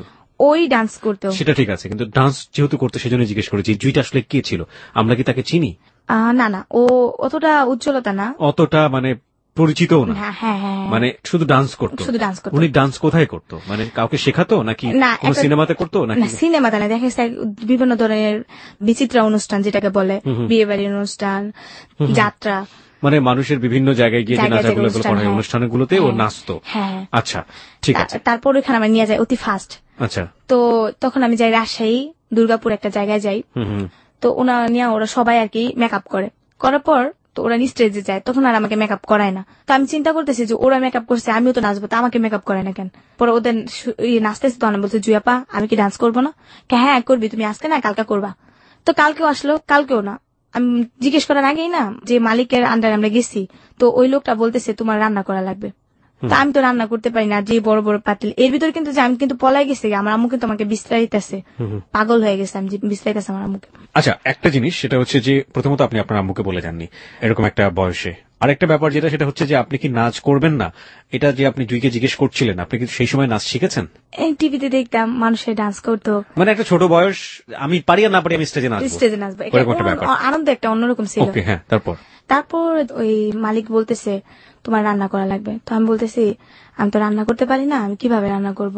পরে আমাকে বলতেছে না করতেই হবে, আমার তো রান্না করার জন্য আনে নাই, আমাকে বলছে আমি ডান্স করব। পরে মেয়েটা বলতেছে কিসের ডান্স, তুমি আমার সাথে অ্যাসিস্ট্যান্ট হিসাবে আসছো। তো তখন আমি খুব কান্নাকাটি করি, যেহেতু অচেনা একটা মেয়ের সাথে আসছি, ভয় লাগতেছে কিভাবে কি করব। আমি রান্না করি, তো একটা মেয়ে ছিল লিপি নাম, উনি যাত্রাবাড়ি থাকে, উনি আমার গুরু, সবসময় ওনার আমি মানি। উনি আমাকে অতি ফাস্ট মেকআপ করে, আমাকে অতি ফাস্ট মেকআপ মানে বুঝলাম না। মানে তখনই আমাকে মেকআপ করায়, ও বলে যে ও পারবে। আচ্ছা। তো ওই মেয়েটা নাচতো না, আমি ওর গানে শুনে না আমি বাইরে নাচতাম, তো আমার ডান্স গুলো কয়েকজন ফলো করে। পরপর ওই মেয়ের থেকে ভাই আমি খুব ভালো ডান্স করি, তো ওই মেয়েটা আবার ফলো করে যে না ওর থেকে তো ওই ডান্স করে, তো ও আমাকে এতগুলা গালাগালি করে না, তো ওর খুব হিটে আসে, তো ও বলে যে আমি মেকআপ করাই দিব, আমি ওরকে স্টেজ উঠাবো, ও যদি না পারে তখন যা বলেন আমাকে বলবেন। তো আমাকে খুব ইমোশনাল ভাবে ইয়ে করে নেয়, তো আমি খুব মানে নার্ভাস হয়ে যায় যে প্রথম স্টেজে উঠতেছি, কি হয় না হয়। প্রথমে আল্লাহর নাম নিয়ে স্মরণ করলাম। এটা কিসের অনুষ্ঠান ছিল? এটা ছিল আপনার একটা স্কুল ফাংশন। ওকে, আপনাদেরকে ভাড়া করা হয়েছিল ওখানে নাচার জন্য, এক ধরনের ডান্স গ্রুপ। ডান্স গ্রুপের নামটা কি জানেন? এটা মানে জাদুর খেলা দেখায়, একটা মানুষকে 3টা টুকরো করে। এই গ্রুপের মধ্যে জাদুর খেলাও দেখানো হতো? জাদুর খেলাটা, তারপর আমাদের 3টা নাচ দেয়া। ওকে, আমরা বুঝতে পারছি যে এরকম যে একটা গ্রুপ যারা বেসিক্যালি এন্টারটেইন করে, এরা নাচে গান গায়, সার্কাস বলতে পারে, one kind of circus group. Okay হ্যাঁ, তারপর আমি প্রথমে ফার্স্ট স্টেজ উঠে আমাকে প্রথমে দেয়, সালাম করে আমরা স্টেজ উঠি। ওঠার পর আমার ডান্স দেখা সবাই বলে যে মেয়েটা আমাকে নিচ্ছে ওর থেকে আমি ডান্স ভালো পারি, যেটা মেয়ে আছে আমার সিনিয়র ওদের থেকেও ভালো, ওদের সব বেস হয়ে গেছে। আমি আমার ডান্স দেখে তো মালিকে বলতেছে শুধু শুধু ওরে বসায় রাখছি, এই মেয়ের থেকে তো আমার এই প্রথম নতুন মেয়েটাই তো ভালো কাজ করে। তো ওই মেয়েটা আমি খুব মানে ইয়ে করি যে ওর কারণে আজকে এতটুকু আসছি, বাট এখনো লাইক করি ওকে, আমি আর দেখি নাই, ওকে যদি শুনে থাকে তারপরে দোয়া করি ওনারা যেন আল্লাহ অনেক ভালো রাখে, কারণ উনি তো চ্যালেঞ্জটা নিয়েছিলেন বলে আপনি নিয়েছেন আমার জন্য। তারপর নাম হচ্ছে লিপাপু। তারপর উনি আমাকে নিয়ে গেল, তো প্রতিটা শুতে আমি নেই। তারপর উনি আমাকে বললো শুধু ডান্স করলেই হবে না, মালিকে বলতেছে কিছু না কিছু শিখতে হবে, তুমি ডান্সের দিকে থাকলে হবে না, একটা খেলোয়াড়ের কিন্তু অনেক দাম। তো নতুন তখন, এখন বেতন পাবা 500 টাকা, তখন তুমি বেতন পাবা 2000 টাকা একটা খেলোয়াড় হলে। তো দেখো তখন তোমার ওয়েটটা কতটা থাকবে। এখন শুধু ডান্স করলে হবে না, পাশাপাশি খেলাও শিখতে হবে। তো আমাকে খুব লাইক করেন। খেলা মানে কি? সার্কাসের খেলা? হ্যাঁ। ওকে। প্রথম দিন আমাকে একটা খেলা দেয়, স্টেজ থেকে অদৃশ্য হওয়ার খেলা। এবং এর মধ্যে আপনি আপনার মার সাথে কোনো যোগাযোগ নাই? না না না। ওকে। যেমন উনি কিছু ম্যাজিক করবে, তো আমি কিন্তু ওইখানে বসে আছি, বাট দেখা যাচ্ছে যে আমি স্টেজে নাই। ওই মেয়েটাকে ওই খেলা দিচ্ছে, কিন্তু মেয়েটা আমাকে পারে নাই। তারপর যখন আমাকে দিচ্ছে, আমি একবার দেখাইছে, তারপর আমি পারছি। তো উনি আমাকে আরেকটা বড় রিস্কের খেলা দিল, যে যেহেতু ওই খেলাটা পারছে ওইটাও পারবো। প্রথম খেলাটা কি ছিল? স্টেজ থেকে অদৃশ্য হওয়া। আর পরের খেলাটা কি ছিল? 6 ফুট শূন্যের উপরে ভেসে থাকা, একটা সন্ন্যাসীর খেলা আমাকে দিল। ওকে। মেকআপ টেকআপ করায় আমাকে সন্ন্যাসী রূপে করলো। নিজে তো ভাই একটা বিএস এর মতোই ছিল, কিন্তু বাট বোঝা যেতেছে যে আমি সত্যি সত্যি 6 ফুট শূন্যের উপরে ভাইসা দিছি। আসলে তো কিছুই না, ওইটাই না। প্রথমত আমি খুব হাসা দিতাম যখন ম্যাজিকের কথা বলতো না, খুব হাসা দিতাম। মানে আচ্ছা, এখানে আমাদেরও হাসতে হবে, কারণ ব্যাপারটা হচ্ছে এরকম যে ওই যিনি জাদুকর ছিল উনি ম্যাজিকের কথাবার্তা বলতো, লোকজনকে অনেক বেশি মানে উত্তেজিত করতো, আর আলটিমেটলি আপনি হাসতেন কারণ আপনি জানতেন যে ব্যাপারটা তো এরকম না। ওকে, তারপর চোখ মুখ টিপ টিপ করে চোখ বন্ধ করে রাখতে হইতো প্রায় 2 মিনিট। তারপর যখন বলতো চোখ খুলো তখন এরকম হাসি, এখন আমার হাসি উঠতেছে এগুলো মনে পড়লে। ওকে, প্রিয় শ্রোতা, ও আসলে খুবই সহজ সরল একজন মানুষ। আমার যতটুকু ওকে আমি দেখেছি, শাকিলের সাথে অনেকক্ষণ কথা বলেছে। ওকে এক ধরনের গ্রুমিং করা হয়েছে, কিভাবে ওখানে এসে কথা বলবে, কিভাবে ওর গল্পগুলো এখানে প্রেজেন্ট করবে। ও ওই সময়ের পর থেকে আমি যতক্ষণ ওর সঙ্গে আছি এই মুহূর্তে, আমার ওকে এতটুকু সময় দেখে মনে হয়েছে যে এই যে জীবনে অত বড় কষ্টগুলো, ওগুলোকে ওর জীবনের একটা অংশ মনে করে নিয়েছে। সেটার জন্য ওর মানে এটা তো আমার জীবনের একটা অংশ, এভাবে ও বলে যাচ্ছে। আর আমার জায়গা থেকে বা আপনার জায়গা থেকে আমার যেটা মনে হচ্ছে যে she is a very honest girl এবং অনেক সহজ সরল একটা মানুষ। হ্যাঁ মনি, তারপর কি হলো জাদুর? তারপর জাদুটা ভালোই খেলা টেলা পারলাম। এখন আমি আগে প্রথম নাচতাম, ওই মেয়েটাকে দেয় আগে, আমাকে দেয় 3 নম্বরে। মানে যারা ভালো পারে তারা পরে করবে। হ্যাঁ, আমি হেড ডান্সার হয়ে গেলাম। বাহ বাহ। এর ভিতরে আপনার একটা কথা বলি নাই, নদীতে গোসল করার সময় একটা ছেলে বাইরে থেকে আসে। তো আসার পর লোকটা আমাকে প্রায় ফলো করে, আমি কিভাবে লাভ দেই নদী থেকে, কিভাবে চঞ্চলতা করি, কিভাবে দৌড়াদৌড়ি করি, প্রায় ফলো করতো যে লোকটা। তো ওই লোকটার বিষয়ে আর কি আমি অতটা করতাম না। তো আমি তো ওইখানে চলে আসলাম যেটা। তারপর ভালো একটা করতেছি। তারপর যেটা হয়, একদিন আমরা ইয়াতে যাই আপনার রাজশাহীর দিকে মিঠাপুকুর, ওকে, একটা শুক্রহাট একটা জায়গার নাম, ওইখানে একটা সার্কাস হয়। ওখানে তখন নায়িকা আনে, ময়ূরীকে আনে, তারপর আপনার অমিত হাসানকে আনার পর ওখানে তো আমি হেড ডান্সার হিসাবে পরিচিত। তো আমার নামটাও ঘোষণা করা হয়, এমন এমন মুনি টুনি আসবে এরকম কিছু বলে। তারপর আজানের সুম মাইক সারে, ওইখানে একটা মসজিদ ছিল, ওইখানে মানুষরা খুব ভালো, সবকিছুতেই ভালো। তো ওইখানে মানে হুজুররা খেপা যায়। খেপার পর তখন আবার নায়িকারা যেহেতু আসছে, আমাকে ফার্স্ট ডান্স করতে বলছে, তুমি ছোট মানুষ, তুমি আগে ডান্স করে আসো। তো সাউন্ড সিস্টেমের একটা ছেলে, আজাদ নাম, ওর কথা না বললেই হয় না, ও আমাকে লাভ করতো, সেটা আমি বুঝতে পারতাম না। তো তখন আমি ডান্স করতেছি, লোকজন ভালোই হয়েছে, টিকিট কাটে আসছে। ডান্স করার সময় হঠাৎ করে কেমন জানি একটা বোতল আসছে না, ওইটা আমার দিকে ফিক্কা দিল কে জানি। তো দেওয়ার পর আমি অতটা খেয়াল করিনি, তারপর আমি ডান্স করতে আসছি। সাউন্ড সিস্টেমের লোকটা আমাকে ইশারা দিয়ে বলতেছে, তুমি চলে যাও, উপরে ভাঙচুর হইতেছে। তারপর আমি খেয়াল করিনি, আমি যাইতাছি। তারপর ডান্স করার পরে একটা লোক একটা বোতল দেয়া আমার চেহারার ভিতরে মারে, ওইটা আমার একটা পুরোপুরি কপালে লাগে, অনেকটা রক্ত হয়। যখন লাগে কপালে, আমি থাইমা যাই, চায়া দেখি যে পুরা লোক ঢুইকা টিন টুন ভাঙচুর, লোকজন যাইতেছে এটাইরা। ওইখানকার কমিটিরাও মনে করেন যে মেয়ে নিয়ে টানাটানি করতেছে, মেয়ে নিয়ে জঙ্গলে নিয়ে যেতেছে। আমি তো তোকে পোলাপান মানুষ, কিচ্ছু বুঝি না। তারপর যেটা হয়, পিছনে কিছু ঘটনা রেখে আসছি, এখন মনে পড়ছে। জি বলুন। এর ভিতরে আমি কিছু ফ্রেন্ডের সাথে আমার দেখা হয়, আমার কিছু বান্ধবী। আমি যখন রাস্তায় থাকতাম, কুতুত খেলতে খেলতে ওদের সাথে পরিচয়, 3টা বান্ধবী। পরিচয় হওয়ার পর ওই বান্ধবীরা আমাকে বলে যে এভাবে কতদিন ওরা আবার খারাপ ছিল ভাইয়া। যেটা খারাপ মানে কি বোঝাচ্ছে? খারাপ কাজ করতো, মানে এক ধরনের প্রস্টিটিউশন। হ্যাঁ, ফিজিক্যালি রিলেশন করতো। তো ওইটা আমি আবার জানতাম না। তো ওরা খুব টাকা ভাঙতো, এতটাই টাকা ভাঙতো, আমাদের ঝালমুড়ি হয়তো আমাকে টাকা পয়সা সব দিতে হেল্প করতো। আমার আম্মুর সাথে রাস্তায় থাকতাম, শরম করতো, মাকে না বইলা ওদের সাথে রাত্রে থাকতাম। কোথায় থাকতেন? ওদের বাসা ছিল? ওদের বাসা আবার কেমন, 2টা মেয়ে 3টা মেয়ে একসাথে থাকতো, ওদের সাথে রাত্রে থাকতাম। এর ভিতরে ওর সাথে তো রিলেশন হয়। এর কয়েকদিন আগে আবার আমার আম্মুর সাথে যখন আর কি আমি চা খাইতে যাই, একটা মেয়ের সাথে পরিচয় হয়। মেয়েটার নাম মিতু। তো মেয়েটা আমার সাথে দেখা, মেয়েটা আমার সাথে কিছু কথা বলে, আমিও বলি। আমি আবার ভাইয়া কি একটু আদরের যেটা বলেন লোভ বেশি, যে আমাকে একটু আদর করে বেশি, এখনো আমি ওর কাছেই যাই। তো মেয়েটা আমাকে, আমি আপনাকে একটু থামাচ্ছি, দুটো বিষয় একটু পরিষ্কার করে আমরা এই জায়গাটায় আবারও ফিরে আসবো। ওকে, একটা হচ্ছে যে আপনি আপনার মার কাছ থেকে প্রথম যেদিন না বলে চলে গেলেন, তারপরে আপনি কতদিন পরে আপনার মার কাছে ফিরে গিয়েছিলেন? ওইটা যে প্রোগ্রামে গেছে হ্যাঁ। প্রায় 2 মাস পর আমি আমার আম্মুর কাছে। 2 মাস পর? হ্যাঁ। তারপর আপনি এখন আপনার আম্মুর কাছে ফেরেননি?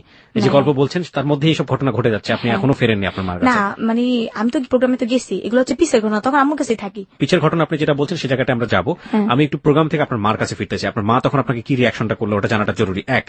2 নাম্বার হচ্ছে ওই যে ঘটনাটা ঘটলো, বিশেষ করে যখন আপনার স্টেজে যেটা মারলো, ওই সময়টাতে আপনি তারপর আপনাকে সেভ করলো কিভাবে, আপনি কি করলেন? ও সেভ করছে যেটা মালিক আয়সা, তখন ময়ূরী আপা বলতেছে, এই হিরণ শাহ, মানে মালিকের নাম। ময়ূরী মানে কোন ময়ূরী? নায়িকা ময়ূরী আপা। আমাদের সিনেমার নায়িকা ময়ূরী? হ্যাঁ ময়ূরী আপা। উনিও এইসব পারফরমেন্স, এইসব হ্যাঁ স্টেজ? উনি স্টেজ প্রোগ্রাম করে। ওকে, উনি কি আপনাদের লিডার ছিলেন ওই মুহূর্তে? লিডার বলতে কি, উনি একটা নায়িকা মানুষ না, উনিও তো ডান্স করার জন্য উঠছিল, ওনাকে দেখতে জন্য টিকিট কাটছিল, সার্কাসে আসে না একমন। ও সবাই ওনাকে দেখার জন্য টিকিট কাটছিল ওইটাই। আচ্ছা। তো ময়ূরাপা খুব ভালো, যেটা আমি ওনার সাথে চললেই বোঝা যায় যে উনি কোন ধরনের। ময়ূরাপা এই হিরণ সাথর মেয়েদের কাকে সেভ কর, মেয়েদের তো টাইনা নিয়ে যেতেছে, 2টা মেয়ে অলরেডি টাইনা নিয়ে গেছে, ওই যে জুই ও আরেকটা মেয়েকে টাইনা নিয়ে গেছে অলরেডি, 2টা গাড়ি মনকে ভাঙচুর করছে ওনার। তো ময়ূরাপার ড্রাইভার ফোন করেছে, আপা কি করবো, গাড়ি তো ভাঙা ফেলতেছে, কি করবো, বলতেছে তুমি গাড়ি নিয়ে একটু সামনে যাও, আমি আসতেছি। তারপর ময়ূরাপা ওইখানকার এলাকার যেটা রংপুর, এখন মনে হচ্ছে রংপুর, যেগুলা মিঠাপুকুরে যে পুলিশগুলো আছে ওনাদেরকে ফোন করে, ওনারা আবার আস্তে আস্তে একটু লেট হয় আর কি। তারপরে আমি ময়ূরাপুর একটা খালাম্মা আর ওনার সাথে একজন যায়, উনি, তারপর অন্তরা, আমিল আর মালিক হিরণ সাবাই, ওনারা যাই গিয়ে একটা প্রফেসরের বাসায় উঠি। উঠানোর পর প্রফেসরের বাসা পুরো ঘিরা দিয়ে ফেলে, তখন সাথে সাথে পুলিশ এসে পড়ে। পুলিশের কারণে আর কি এনজাম করতে পারি না অতটা, 2টা মেয়ে তো অলরেডি নিয়ে গেছে। তারপর ওই 2টা মেয়েকে পাইছে, এটা পরে ময়ূরাপা বলে এখানে আমার প্রোগ্রাম করা অসম্ভব, আমার জীবনে নিরাপত্তা নাই, এখানে আমি প্রোগ্রাম করবো না। আচ্ছা। তখন ময়ূরাপা চলে যায়, প্রায় 15 দিনের মতো মাঠটা বন্ধ থাকে, ওইখানে আমাদের থাকতে হইতেছে, ওইখানে শাক লতা পাতা টুকায় টাকায় খাইতে হইতেছে। তো এর ভিতরে ভাইয়া পিছনে আরেকবারই যাইতে হয়। আচ্ছা। যেটা হয়, ওই যে আমি যে ছেলেটা বলছিলাম না যে আমাকে টাকা থাকতো, তো ওই যে আমার মেয়ে একটা বন্ধু ছিল, ওই মেয়েটার সাথে আমি কথাবার্তা বলার পর আরেকটা মেয়ের সাথে দেখা হয়, উনি ওনার হাজবেন্ড একজন ফর্মা মানে পুলিশের কাছে ইনফরমেশন করে। ওকে, সো হি ইজ আ ফর্মা। প্রিয় শ্রোতা, এখানে গল্পটা একটু জট পাকাচ্ছে, আপনারা একটু ঠান্ডা মাথায় জিনিসগুলোকে লক্ষ্য রাখবেন। ও বারবার ফ্ল্যাশব্যাকে যাচ্ছে এবং সেটা এই গল্পের প্রয়োজনই খুব বেশি প্রয়োজনীয়। একটা যেটা হচ্ছে যে ও একটা স্টেজে পারফর্ম করতে গিয়েছে এবং সেখানে কিন্তু ওর মাকে কিছু জানিয়ে যায়নি, এটা 2 মাসের একটা ব্যাপার। সুতরাং ওর মার কাছে কিভাবে ফিরে গেল এবং মা কি রিয়াকশনটা জানালো, এটা জানা আমাদের জন্য খুবই জরুরি। এটা কিন্তু এখন ওই পার্টটা শেষ হয়নি। আরেকটা ব্যাপার সেটা হচ্ছে যে এই স্টেজ পারফরমেন্সে এসে ঘটনার প্রাসঙ্গিকতায় সে বারবার ফ্ল্যাশব্যাক করছে এবং ফ্ল্যাশব্যাকে আরেকটা জায়গায় সে গিয়েছে, সেটা হলো যে কোনো একটা ছেলে তাকে নদীতে গোসল করার সময় ফলো করত, সেই ছেলেটার কোন একটা প্রসঙ্গ এখানে আসছে এবং সেই প্রসঙ্গের সাথে তার বান্ধবীদের প্রসঙ্গও জড়িত, যে বান্ধবীরা কোনো না কোনো ভাবে তাকে আশ্রয় দিত ঘরে থাকার জন্য, কিন্তু সে বলেছে যে বান্ধবী যারা আশ্রয় দিত তারা কিন্তু এক ধরনের প্রস্টিটিউশনের সাথে জড়িত ছিল। হ্যাঁ, এবার বলেন। এই যে ফর্মার বউ যেটাকে বলছি, উনির সাথে আমার দেখা হয়। এটা আপনার বান্ধবীর বান্ধবী ছিল? হ্যাঁ ছিল। নদীতে গোসল করতে গিয়ে আমরা 2টা বান্ধবী, হাসিনা নাম, ও আর আমি গোসল করতে যাই, দেখা হয়, দেখি উনি একা একা বসে আছে। তো আমরা বলতেছি, আপু আপনি কি মন খারাপ? না কিসের মন খারাপ, এমনি বসে আছে। উনি বলতেছে, এই ঘটনার সাথে এই ঘটনার কি যোগ, কোনো যোগ কি আছে? হ্যাঁ যোগ আছে, এই জন্য বলতেছি। ওনার সাথে প্রায় অনেকক্ষণ কথা হয়, কথা হওয়ার পর উনি আমাদেরকে ওনার বাসায় নিয়ে যায়। তখন আমরা সারাদিন না খাইছিলাম ভাইয়া। তো ও কিছু কাজ টাজ করতে পারে নাই, যেটা বলে ফিজিক্যাল রিলেশন করতে পারে না, ও খাইতেও পারে নাই। তখন কিন্তু আমি জানতাম না ওইগুলো করে, মানে ওই শরীরের কাজ নাই তো পেটে ভাত নাই। হ্যাঁ ভাইয়া। তারপর ওই মেয়েটা নিয়ে যায় ওদের বাসায়, বৃষ্টি না মেয়েটার, ওই মেয়েটার সাথে যে ওই ছেলেটা জড়িত আমি আবার জানতাম না। কোন ছেলেটা? যে ছেলেটা যেটা আমার টাকায় থাকতো। জড়িত মানে হচ্ছে ওর সাথে ফিজিক্যাল রিলেশন করে। এই ছেলেটার নাম বলেন তো কি? শাহিন। আচ্ছা, শাহিন বেসিক্যালি আপনাদেরকে তাকিয়ে থাকতো, কিন্তু শাহিনের সাথে আপনার বান্ধবীর শারীরিক সম্পর্ক ছিল, তাই তো? নাকি বান্ধবী সম্পর্ক ছিল? বান্ধবী, যেটা আমাদের সাথে প্রথম পরিচয় হলো। এবং ওই বান্ধবী বিবাহিত ছিল? হ্যাঁ। এবং তার হাজবেন্ড ছিল হচ্ছে ফর্মা, পুলিশকে ইনফরমেশন দিত। হ্যাঁ, জটিল। হ্যাঁ, তারপর তো প্রায় মেয়েটার সাথে কথাবার্তা হয়, মেয়েটার সাথে দেখা সাথে একটা খারাপ মেয়ে, একটা ভালো মেয়ের সাথে একটা খারাপ মেয়েও যদি হাঁটে তো বলে কিন্তু ভালো, একটা খারাপ মেয়ের সাথে যদি একটা ভালো মেয়েও হাঁটে ভাইয়া, তাহলে বলে কি খারাপ। তো ও যে খারাপ ছিল আমরা জানতাম না। তো ওদের সাথে হাঁটাতে, মানে আমাদের এলাকা যেটাকে বলে বউ বাজার, ওই বাজারটা নাম করা হয়ে যায় যে আমরা, ও মেয়েটা খারাপ বৃষ্টি, ওর সাথে আমরা ঘুরি, আমরাও খারাপ। তো এক সময় অনেকে রাস্তাঘাটে দেখলে আমাকে বলতো যে কিছু টাকা দিয়ে আসবি, ওই ছেলেটা বলতো? ছেলেটা না, আমার মানুষে বলতো, মানুষরা আপনাকে বলতো? হ্যাঁ। হ্যাঁ। তারপর যেটা হয়, ওদের ব্যাপারটা আমি জানি না যাই জোরা এসব কাজ করে। পর একদিন মেয়েটা আমাকে বলে, এইভাবে তো জীবন চলে না। এগুলো কি আপনার স্টেজ পারফরমেন্সের আগের ঘটনা? হ্যাঁ হ্যাঁ, আগের ঘটনা। ওকে। পরে আমাকে বলে যে এইভাবে তো জীবন চলে না, তুমি এক কাজ করো, এ পথে নেমে যাও। তখন আপনার বয়স কত? 2008 সালের কথা। 2008 সাল মানে হচ্ছে তখন আপনার বয়স 13 থেকে 12 বছর। হ্যাঁ, আমি বলছি না, আমি এগুলো করবো না। তখন বলে, করো, তোমার সমস্যা কি, করো। তখন আমরা খাইতে পারতাম না ভাইয়া, তো ওই মেয়েটা অনেক ইয়ে করতো, আমাদের থাকার জায়গাও ছিল না। তো এর ভিতরে কিন্তু আমার মার সাথে আমি কথাবার্তা বলি না, ওদের সাথে থাকি। আমার সাথে দেখলে আমার সাথে কই, আমার সাথে আম্মা আমি এনে থাকি, আম্মা তুমি এনে থাকো, রাস্তায় আমার শরম করে, এগুলো বলতাম। আম্মা আবার আমার দিনের বেলা দেখা যেত, রাতের বেলা আমি ওদের সাথে থাকতাম, আম্মা কিছু বলতো না। তো মেয়েটা, ওই যে ছেলে, ওই ছেলেকে কয় তুমি এগুলো করবা? আমি না, আমি এগুলো করবো না। করো, দেখ বাস্তবে অনেক কিছুই করে মানুষে। তারপর আমি রাজি হই এক পর্যায়ে ওই ছেলেটার সাথে। হ্যাঁ, আমি কিন্তু ছেলেটা চিনি না, ছেলেটা আমাকে প্রথম দেখায় নাকি বলে। তার মানে আমার যেটা মনে হয়েছে যে ওই ছেলেটাই আলটিমেটলি এই মেয়েটাকে দিয়ে আপনাকে পটানোর চেষ্টা করছে। ওকে এমনকি টাকাও খাওয়াইছে আমার জন্য। ওকে। তারপর আমাকে নিয়ে যায় একটা রুমের ভিতরে, নেওয়ার পর অতি ফার্স্ট ও আর আমার ওই বান্ধবীটা যায়, আর ওই বান্ধবীটা 20 টাপু যায়, আর এই লোকটা যায় শাইন। এগুলো আপনার মা জানতো? না, আমার মা এখনো বর্তমান জানে না। এখনো জানে না এগুলো? এখনো জানে না। ওকে। তারপর ছেলেটা আমাকে বলে, তো আমাকে অনেক চেষ্টা করে, যেটা ফিজিক্যালি বলে। ওকে প্রিয় শ্রোতা, ও জাস্ট যেটা বোঝানোর চেষ্টা করছে আপনারা নিশ্চয়ই বুঝতে পারবেন। পুরো ব্যাপারটা আমরা ডিটেল জানতে চাচ্ছি না, আমাকে জাস্ট একটু নর্মালি বললেই হবে যে আসলে ঘটনাটা ওই সময়টাতে কি ছিল, এনিথিং ইম্পর্টেন্ট। তারপর আমাকে চেষ্টা করে, বাট হয় না, আমি খুব কষ্ট পাই, কারণ আপনি তখন অনেক বেশি বয়স কম এবং স্বাভাবিকভাবে। হ্যাঁ। তো উনি দেখতেছে, উনি এতটাই হয়ে গেছে যে উনি নিজেকে নিজে কন্ট্রোল করতে পারতেছে না। উনি আমাকে বলে যে দেখো আমি এখন কি করবো, এখন তো আমার দরকার। তখন আমাকে বলে, আমার ওই 20 টাপু বলে, দেখো 20 টাপু একদিক আমার মাথা হাত বুলাই দিতেছে, একদিক তো ওইগুলো করতেছে। আপনার লাইফের ফার্স্ট এরকম রিলেশনশিপ, এবং তাও এতগুলো লোকের সামনে? 2জন লোকের সামনে, লাইট অফ ছিল। ওকে। তারপর আমি বলি যে আমি পারবো না, আমি পারবো আপনাকে না। টাকা দেওয়ার কথা বলেছে, কনভিন্স করেছে? কি পরিমাণ টাকার কথা বলেছে আপনাকে? টাকার পরিমাণ বলছে যে আমাকে 1000 টাকা দিবে। আপনি 1000 টাকা তো তখন জানেন বিশাল টাকা আপনার কাছে। বিশাল টাকা, হ্যাঁ। আর আমাকে থাকার জায়গা, ওই যে 20 টাপু থাকার জায়গা দিবে, ওদের সাথে থাকতে পারবো, খাইতে পারবো 2 বেলা। আমার চিন্তা ছিল আমি রাস্তায় থাকবো না। আমি একটু সাম আপ করতে চাই প্রিয় শ্রোতা, আমরা গল্পের যে জায়গাটায় ছিলাম, which is very very important. ও একটা সার্কাস গ্রুপের সঙ্গে যোগ দিয়েছে, তার আগে একটু ফ্ল্যাশব্যাক করছে। সার্কাস গ্রুপে কেন গেল, সার্কাস গ্রুপের সাথে ঘটনার সম্পৃক্ততা রয়েছে। সার্কাস গ্রুপে গিয়ে ও যে ঘটনাটার বর্ণনা করেছে, সেই ঘটনা এমন একটি জায়গায় দাঁড়িয়ে আছে যে কোনো একটা সন্ধ্যায় সার্কাস গ্রুপটি এক ধরনের বিশেষ মোল্লাদের দ্বারা আক্রান্ত হয়েছে, এবং সেই জায়গাটা থেকে সে ফ্ল্যাশব্যাকে তার অতীতে ফিরে আসছে। অতীতের জীবনে সে কিছু বান্ধবীর কথা বলছে, যে বান্ধবীর সাথে মিশে কোনো না কোনোভাবে সে শারীরিক সম্পর্কের জীবন বেছে নিচ্ছে, এই কারণে যে সে আলটিমেটলি খেতে পারবে এবং তাদের সাথে সে থাকতে পারবে, ঘুমোতে পারবে।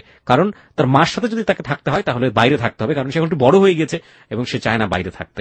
এখানে খুবই গুরুত্বপূর্ণ বিষয় যেটা, যে এই প্রস্টিটিউশন লাইফটাতে যাবার আগে তাকে খুব ভালো করে একজন ফলো করত, যে ছেলেটি আলটিমেটলি তার যে বান্ধবী ছিল, সেই বান্ধবীদেরকে দিয়ে কোনো না কোনোভাবে মনিকে রাজি করিয়েছে। প্রথম যে রাতের বর্ণনা সে দিচ্ছে, সে রাতের বর্ণনাটুকু খুবই ভয়াবহ, আমরা ডিটেল জানতে চাইবো না, আপনি শুধুমাত্র ফ্লেভারটুকু বললেই হবে যে আসলে কি ছিল। হ্যাঁ, তারপর ও আমাকে, যেটা হয় হইতে পারে না, তো আমি বলি যে ভাই আমি পারবো না, আমি খুব কষ্ট পাইতেছিলাম।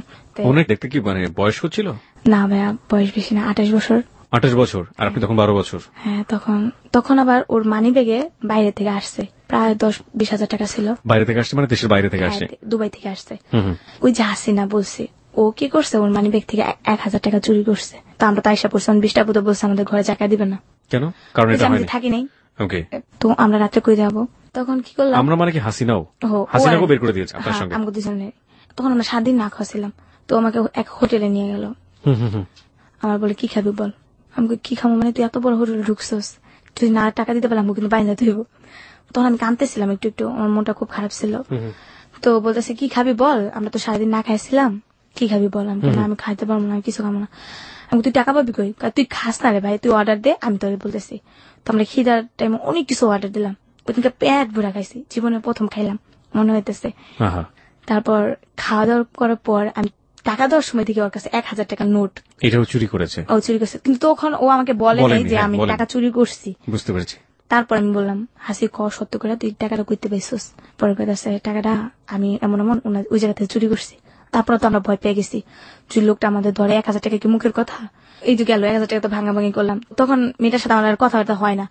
তো একদিন গোসল করতে গিয়ে মেয়েটার সাথে আবার দেখা হয়। কোন মেয়েটা এটা? ওই যে বৃষ্টি, যে যার আমার- পাশে আপনার থাকার কথা ছিল। হ্যাঁ, হ্যাঁ। ওর সাথে দেখার পরে ও আমাকে বলে ঠিক আছে যাওয়া রয়েছে কিছু করো না। তো এর ভিতরে নতুন গোসল করতে সময় একটা কোন ছেলে, জায়গায় গোসল করতেন আপনি এটা? এটা তুরাগ নদী, তুরাগ নদীতে গোসল করতেন? হ্যাঁ ওকে, হ্যাঁ, তারপর? তুরাগ নদীতে গোসল করতে সময় একটা ছেলে সোহেল নাম, সেটা ভ্যান গাড়ি চালায়। তো উনি মাছ ধরতো, ওনাকে দেখতাম আমরা, জাল বাইতো, ওনার সাথে সাথে আমরা চাইতাম। আবারও আপনাকে বলি যে আপনি যে ঘটনার এখানে বিশাল বর্ণনা দিচ্ছেন সেটার সাথে কি আপনার রংপুরের স্টেজ পারফরমেন্সের বর্ণনা আছে? হ্যাঁ আছে। ওকে, ফাইন, চলুন তারপর। তো ওনারা দেখি গোসল করে। তো একদিন আমরা বিকেলে গোসল করে ভাবতেছি রোদে, আমার আবার কাপড় চোপড় ছিল না, আমরা রোদে কাপড় চোপড় শুকাইতাম। তো রোদে বসে বসে ভাবতেছি কি করবো, আজকে কোথায় থাকবো, রাত্রে কই জি। থাকবো। তো ও কইতাছে দেখ আজকে রাত্রে কাজ করতে হবে, বাইরে থাকতে হবে। তো এরকম করতেছি। তো ওই যে সোহেল বললাম, ও জিনিসটা দেখার পর ও আমাকে বলে কি করো তোমরা। তো আমরা বলি যেমন এমন আমরা কিছু করি না, আমরা এমনি ঘুরি ফিরে খাই। তখন কিন্তু আমি পড়াশোনা করি, ওই যে খ্রিস্টান স্কুল পড়াশোনা করি জি। খাওয়ার জন্য দুপুরবেলা। ওরেও নিয়ে যাই আমার বান্ধবী, যে তুই ও পর খাইতে পারবো আমরা দুপুরবেলা, ওরে ভর্তি করে দিই খাবার লোভে লোভে পড়তেন। খাবার লোভে হওয়া। তারপর যেটা হয়, ওই ছেলেটা আমাকে বলে আমি তো ব্যাচেলার থাকি, তুমি আমার সাথে থাকবা। আমাকে আপনার সাথে আমি কিভাবে থাকবো, পরে বলে তোমাকে আমি বলবো তুমি আমার ওয়াইফ হও, আমি তোমাকে বিয়ে করছি, তুমি আমার কাছে 1 মাস থাকবা, তুমি চাকরি নিবা, 1 মাস পর তুমি আমার কাছ থেকে চলে যাবা, তোমরা 2 ফ্রেন্ড মিললা একটা রুম নিবা, নেওয়ার পর তুমি তোমার মতো করে চলাফেরা খাবা, আমি জাস্ট তোমার উপকার করবো। আমি বলছি আপনি গায়ে টাচ করবেন না তো? না। আমি তাহলে আপনার উপরে তো শুবেন, আমি নিচে শুবো। ঠিক আছে, আমি রাজি হয়ে যাই ওর কথায়। সোহেলের সাথে? হ্যাঁ। আমার ফ্রেন্ডরা, ওই যে বান্ধবী, ও খুব না করে যে দেখ ছেলেরা ভালো না, এগুলো বলে, পরে যে কিছু করবো না কোনো গ্যারান্টি আছে? হাসিনা তো এই পেশাতে আগে থেকে ছিল। হ্যাঁ, ও কিন্তু অতটা না, আচ্ছা। মানে টুকটাক করতো, এটা যেটাকে বলে না করলে তো পেটে ভাত জুটতো না। চলতো না। ও চায় না, ওর বাবার কাছে থেকে যায়, আমি চাই। আমি যাওয়ার পর এক প্রকার আমি ওকে হাজবেন্ডের পরিচয় দেওয়া থাকি ওর বাসায়। থাকার পর ওই যে ছেলেটা আমার প্রথম ফিজিক্যালি রিলেশন করতে চাইছিল, কিন্তু ওর বাসা আর আমি যে জায়গায় যাচ্ছি বেশ একটা দূরে না, কাছাকাছি। তারপর একদিন ওই ছেলেটা, আমি চাকরি নেই, নেওয়ার পর কি মানে চাকরি নেন আপনি? গার্মেন্টস। আচ্ছা, গার্মেন্টস আপনার মা কই গেল? এই ভিতরে মা থাকে, কোথায় থাকে? মানে মা রাস্তায় থাকে। মা- তো আপনি একটা বাসায় উঠে গেলেন, আপনার মা বাধা দিল না সেটা? আমি চিন্তা ছিলাম যে এই লোকটার সাথে থাকার পর আমি আমার মাকে নিয়ে একটা রুম নিয়ে ফেলবো। আচ্ছা, লোকটার সাথে পরিচয় আপনার মা হওয়ার পর- জানতো এটা? না, আমার মা জানতো না। আমার মা জানতো আমি খালাম্মার বাসায় থাকি। আচ্ছা। আমার চিন্তা ছিল একটাই, যে আমি গার্মেন্টসে চাকরি করবো, টাকা কিছু কামাইবো, আমার ঘর নিবো, আমার আম্মুরে রাখবো, আমার আম্মু ঘরে রান্না বান্না করবো, আমি চাকরি করবো, আমি খাবো। তারপর আমি তো হাজবেন্ডের ওয়াইফ পরিচয় দিছি। তো তখন আমি চাকরি নিতে, যেমন আমি ওনার কাছে 25 তারিখে গেছি, আর 5 দিন বাকি আছে জি। চাকরির জন্য নেওয়ার জন্য। 1 তারিখ ছাড়া তো চাকরি নেওয়া যায় না। উনি উপরে থাকে, আমি নিচে থাকি। তো শীতের দিন তো নিচে থাকা একা সম্ভব না, খুব শীত করে। তো উনি আমাকে উপরেই রাখতো। তো উনি এক সাইডে থাকতো, আমি এক সাইডে। তো এমন প্রায় 2-3 দিন যায়, উনি আমাকে টাচ করে না। একদিন যেটা হয়, উনি মানে কয়েকটা ছেলের সাথে ড্রিঙ্কস করে আসে, এতটাই ড্রিঙ্কস করে যা নিজেকে কন্ট্রোল করতে পারে না। তখন আমাকে ফিজিক্যালি রিলেশন করে আমার সাথে। একবার অনেক জোর 3-4 জনকে সাথে নিয়ে নাকি শুধুমাত্র? শুধু একাই। ওকে। এতটাই জোরপূর্বক করে আমি না করে পারি না। আর চিল্লাচিল্লি করে বাসা থেকে মানুষ আসে যে তোমরা তো হাজবেন্ড ওয়াইফই বলছে। তো প্রচুর ব্লান্টিং হয়, এতটাই ব্লান্টিং হয়, আমি মানে এতটা অল্প বয়সে ছিলাম। তো পরে যখন আমার জ্ঞান ফিরছে, আমি দেখি আমার পাশে 2টা ডাক্তার বসা। দুটো ডাক্তার আপনার পাশে বসা? হ্যাঁ, পেশা। আপনার রুমের মধ্যে নাকি? হ্যাঁ, রুমের ভিতরে। তার মানে ওখানে যে ছেলেটা যে থাকতো, এটা কি এক ধরনের বস্তি ছিল? হ্যাঁ, বস্তি ছিল। বস্তির মধ্যেই থাকে এরা? ডাক্তাররা কি বস্তির ডাক্তারই? না, ডাক্তার ছিল আপনার এমনি ফার্মেসি ডাক্তার। ফার্মেসির ডাক্তার নিয়ে আসছে? হ্যাঁ। ওকে। লোকটা তো বুঝতে পারছে, বুঝছে নতুন বউ, ওয়াইফ। তো লোকটা কিছু ওষুধ লিখে দেয় আমাকে, দেওয়ার পর আমাকে বলে কিছু হাঁটাচলা কম করতে, ভারী জিনিস কম নিতে আর কি বলে দেয় আমাকে। তারপর আমি তো ভারী জিনিস কমই নেই। তারপর যেটা হয়, কিছুদিন তোর কাছে থাকতেই হয় আমার, আমি কোথায় যাবো এই অবস্থা নিয়ে। তো আমি ফাইনালি ডিসিশন নিয়ে নিছি ওরকে নিয়ে আমি সংসার করব, যেহেতু আমাকে ফিজিক্যালি রিলেশন করেই ফেলছে। আপনি সিদ্ধান্ত নিয়ে ফেলছি। আমি পরে বলছি আমার আম্মু আছে, আমার আম্মু রাস্তায় থাকে, আপনি আমার আম্মুকে নিয়ে আসবেন। তো যেটা হয়, কুরবানিতে আসে, ও কি করে মাংস টুকাইতে যায়। কুরবানিতে তো আমি সারাদিন আমার বান্ধবী 2টাকে নিয়ে আসি, আমার বাসায় খাওয়াবো ওদের। ওরা তো আমাকে অনেক উপকার করছে। ও মা, কতক্ষণ পরে শুনি যে ও নাকি বলে মাংস টুকাইতে গেছে। এটা শুনে আমার না খুব শরম লাগে, যে আমার হাজবেন্ডই বলতে এক হিসাবে বিয়ে হয়নি, কিন্তু আমরা সিদ্ধান্ত নিয়েছি বিয়ে করবো। ওকে। তো আমার হাজবেন্ড ও এই মাংস ঢুকায়, আমার শরম লাগতেছে, আমি ওর সাথে মানে কথা বলি না, আমার কেমন একটা প্রেস্টিজে বাঁচতেছে। তারপর ও আমার বান্ধবীরা বলে, সি তোর হাজবেন্ড এগুলো করতে পারে। ওই যে বৃষ্টি, ওকেও দাওয়াত করছে আমার বাসায় আসার জন্য। তো ও আমাকে বুদ্ধি দিল যে তুই তো এগুলো করেই ফেলছিস, আর মনে করতে এখন আনমিনিট না, তুই এখন জাস্ট এগুলো করছি, এখন তুই একটা করতে পারিস, সমস্যা নেই, মানে প্রস্টিটিউশন আসতে পারিস। হ্যাঁ, আসতে পারিস, সমস্যা নেই। তারপর এক সময় এগুলোতে আসলে তুই অনেক টাকা কামাইতে পারবি, তোর মায়ের নিয়ে তুই সুখে থাকতে পারবি। তখন আমি চিন্তা করলাম যে আসলে তো ঠিকই বলছে। তখন আমি ওই চিন্তাটা করি নাই যে আমি এগুলাতে যাইতেছি কেন। কিন্তু বিশ্বাস করেন ভাইয়া, তখন যে আমার পিছনে একটা গার্জিয়ান থাকতো না, হয়তো আমি মনে হয় ওরকমটা করতাম না।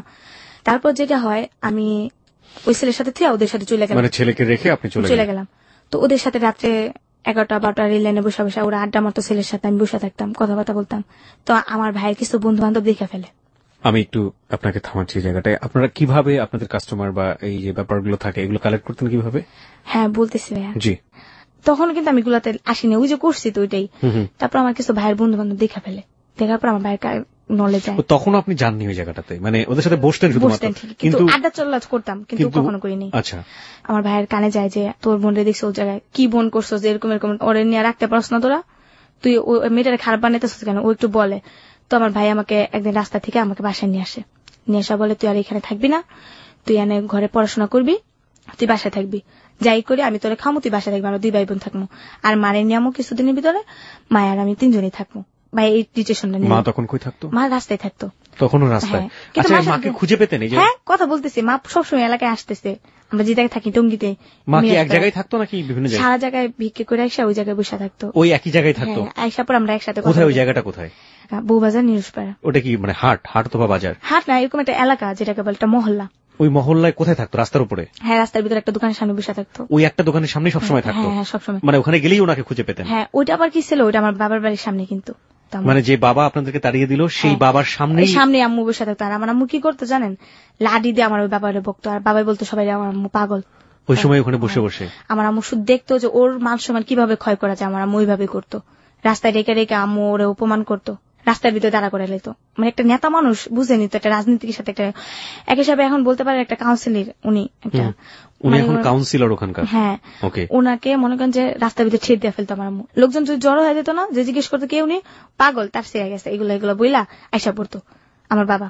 তখন আমার আম্মুকে আমি বাধা দিতাম, তুমি ওই লোকটার সাথে খেলে এমন করো কেন, অন্য মানুষ আছে না, ওর সাথে কইতো। কিন্তু আম্মু বলতো না, আম্মু বলতো তুই বুঝবি না মা, তুই বড় এলো তারপর বুঝবি। আমার তো বোঝা লাগতো না, এগুলো বলতাম আমি। তারপর যেটা হয়, আমার ভাইয়ের কাছে আমি যাই। যার পর প্রিয় শ্রোতা, গল্পটা কিন্তু খুবই খুবই খুবই মনোযোগ দিয়ে শুনতে হবে। আমরা জানি না এটা শেষ পর্যন্ত গিয়ে কতটা বম্বিং করবে। আমরা বলতে পারি যে it will be like super blasting, যেটাকে বলে, কারণ গল্পের অনেকগুলো মোড় রয়েছে ওর জীবনের গল্পের, এবং কত সমাজের জ্ঞানী মানুষ এখানে জড়িত, এবং ওর যে লাইফ, ও মাই গড। তারপর আমার ভাইয়ের কাছে আমি যাই। যাওয়ার পর একদিন রাত্রিবেলা একসাথে শুয়ে থেকে ভাই আমি দুজনের খাটে একটা, আমার ভাই আমার হাত রাখে, আমার আপন ভাই রাখার পর আমি ভাবছিলাম যে হয়তো ঘুমের ইয়েতে হাতটা রাখছে। আমি মনে করছি হাতটা লাড়াচাড়া দিয়ে যদি জাগনা থাকে সরা ফেলবে, যদি ঘুমের দানে ওমা দেখি সাথে সাথে হাতটা সরা ফেলে। যখন আমি লাড়াচাড়া দিই ততটা ইমোশনাল ভাবে নেই। আরেকদিন যেটা হয় ভাইয়া, আমার ভাই আমার খালতো বোনের আর কি মেয়েরা আসে, একটা ভাগ্নি আছে, এটা এখন ইন্টারে পড়ে, তখন ও মনে হয় 5-6 পড়ে। তখন ও আসে, ওকে টাকা দেয়, ওকে খাতা কিনা দেয়, ওকে জামা কাপড় কিনা দেয়। কিন্তু ভাই আমাকে কখনো 2টা টাকা দেয়নি, কখনো আমাকে বলে নাই যে বোন নে তুই 2টা টাকা নে, তুই কিছু খাইস, তোর যেটা খাইতে ইচ্ছা করে। তো ওদেরকে আমার সামনে টাকা দিত, ওদেরকে নদী পানি ঘুরা যেত, কিন্তু ভাইয়া কখনো আমার রাস্তায় কথা বলতো না আমার সাথে। ও বলতো রাস্তায় কথা বলে নাকি ওর মান সম্মান চলে যাবে। আমার সাথে বাসায় জাস্ট সম্পর্ক, বাইরে না। তোমার ভাগ্নিদেরকে খাতা কলম কিনা দিত, কিন্তু আমাকে কিছু দিত না। আমি যে স্কুলে পড়তাম না, স্কুল থেকে 5 বৃত্তি দেওয়ার পর আমি রেজাল্ট ভালো করে আমি ওখান থেকে 700 টাকা পাই। 700 টাকার পর ওই টাকায় হাতে রাখি, ওইটা দিয়ে আমি ভাঙি, এগুলো কিনি, খাতা কলম কিনি। তারপর ওই দিন রাত্রি আমার ভাগ্নিদের টাকা টুকা দেওয়ার পর আমার ভাগ্নিরা চলে যায়। আসার পর তো কি করে, আমার ভাই আমাকে একটু জুস আছে না, ওই জুসগুলা নিয়ে আসে। জুসগুলা নিয়ে আসার পরে জুসের ভিতরে আমি দেখি যে কতগুলা ঘুমের ট্যাবলেট, যেটাকে বলে সাদা সাদা কি জানি ঢুকায় ওটার ভিতরে, ঝাক্কায় কতক্ষণ। আমি অতটা খেয়াল করি না, ওইটাই মনে খাইবো। আমাকে বলে তোর লেগে জুস আনছি, উঠ ওইটা ঘুমে তো ওইটা খাই নে, আর আমার লেগে ভাত বার। তো আমি ভাইয়ের জন্য ভাত বাড়লাম, আমি জুস খাইলাম। কিন্তু ভাইয়া আমি এত খুশি হয়েছি যে আমার ভাইয়া আমার জন্য জুস আনছে, আমার জন্য এতটা ভালোবাসে আমার ভাই আমাকে। কিন্তু জুসটা খাওয়ার পরে আমি কেমন জানি ঘুমের ইয়া গেলাম। তারপর আমি শুইলাম, এক পর্যায়ে দেখি সকালবেলা ওইটা আমার সালোয়ার ছিঁড়া, সালোয়ার ছিঁড়ে ফেলেছে। হ্যাঁ সালোয়ার ছিঁড়া, তারপরও সামনের দিক দিয়া। কিন্তু ফিজিক্যালি রিলেশন হয়েছে কিনা আমি বুঝতে পারিনি, আমি জানিও না, কারণ আমার মনে হয় না। কারণ ভাই বোন কি বলে আল্লাহর তো আপনি ওটা বিলিভ করতে পারেন না। ওকে, আপনার বিলিভের জায়গা থেকে আমরা থাকতে চাই, বাট আপনি যতটুকু বলেছেন অতটুকু হজম করাই আমাদের জন্য খুবই কষ্টকর। But the reality is the reality. সত্যটা চরম সত্য, জঘন্য সত্য, মর্মাহত সত্য, বিধ্বস্ত সত্য, আপনি যাই বলেন না কেন সেটা সত্য। The reality is reality. কোন বোন তার ভাইয়ের বিরুদ্ধে কখনোই কোনদিনও গীবত করবে না, বা আমরা বলতে পারি না কখনো এই ধরনের অ্যাকিউজমেন্ট নিয়ে আসবে না যেটা তার ভাই করেনি। প্রশ্নই ওঠে না। এতক্ষণ পর্যন্ত তার ভাইয়ের কাছে যাওয়ার জন্য, তার ভাইয়ের একটু ভালোবাসা পাওয়ার জন্য তার যে আকুতি, সেটা কিন্তু এই এতক্ষণ পর্যন্ত পুরো গল্প জুড়ে উঠে এসছে। কিন্তু এই পার্টটা, this is really really really really hated part of today's hello 8920। ওকে,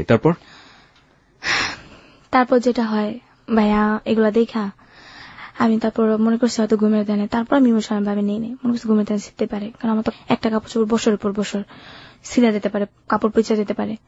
তো একদিনকা ভাইয়া চলে যায়, আমি দরজা জানলা অফ করে, মানে জানলাটা ছিল যেমন শিক নেই, একজন ঢুকা যায় জানলাতে, তো কাঠের দরজা ছিল, দুই দরজা আমি সিটকাই মেরা, আর জানলাটা রশিদা বাঁধানো ছিল, রশিদা বাইরে থেকে ঢুকার কোনো পরিস্থিতি নেই।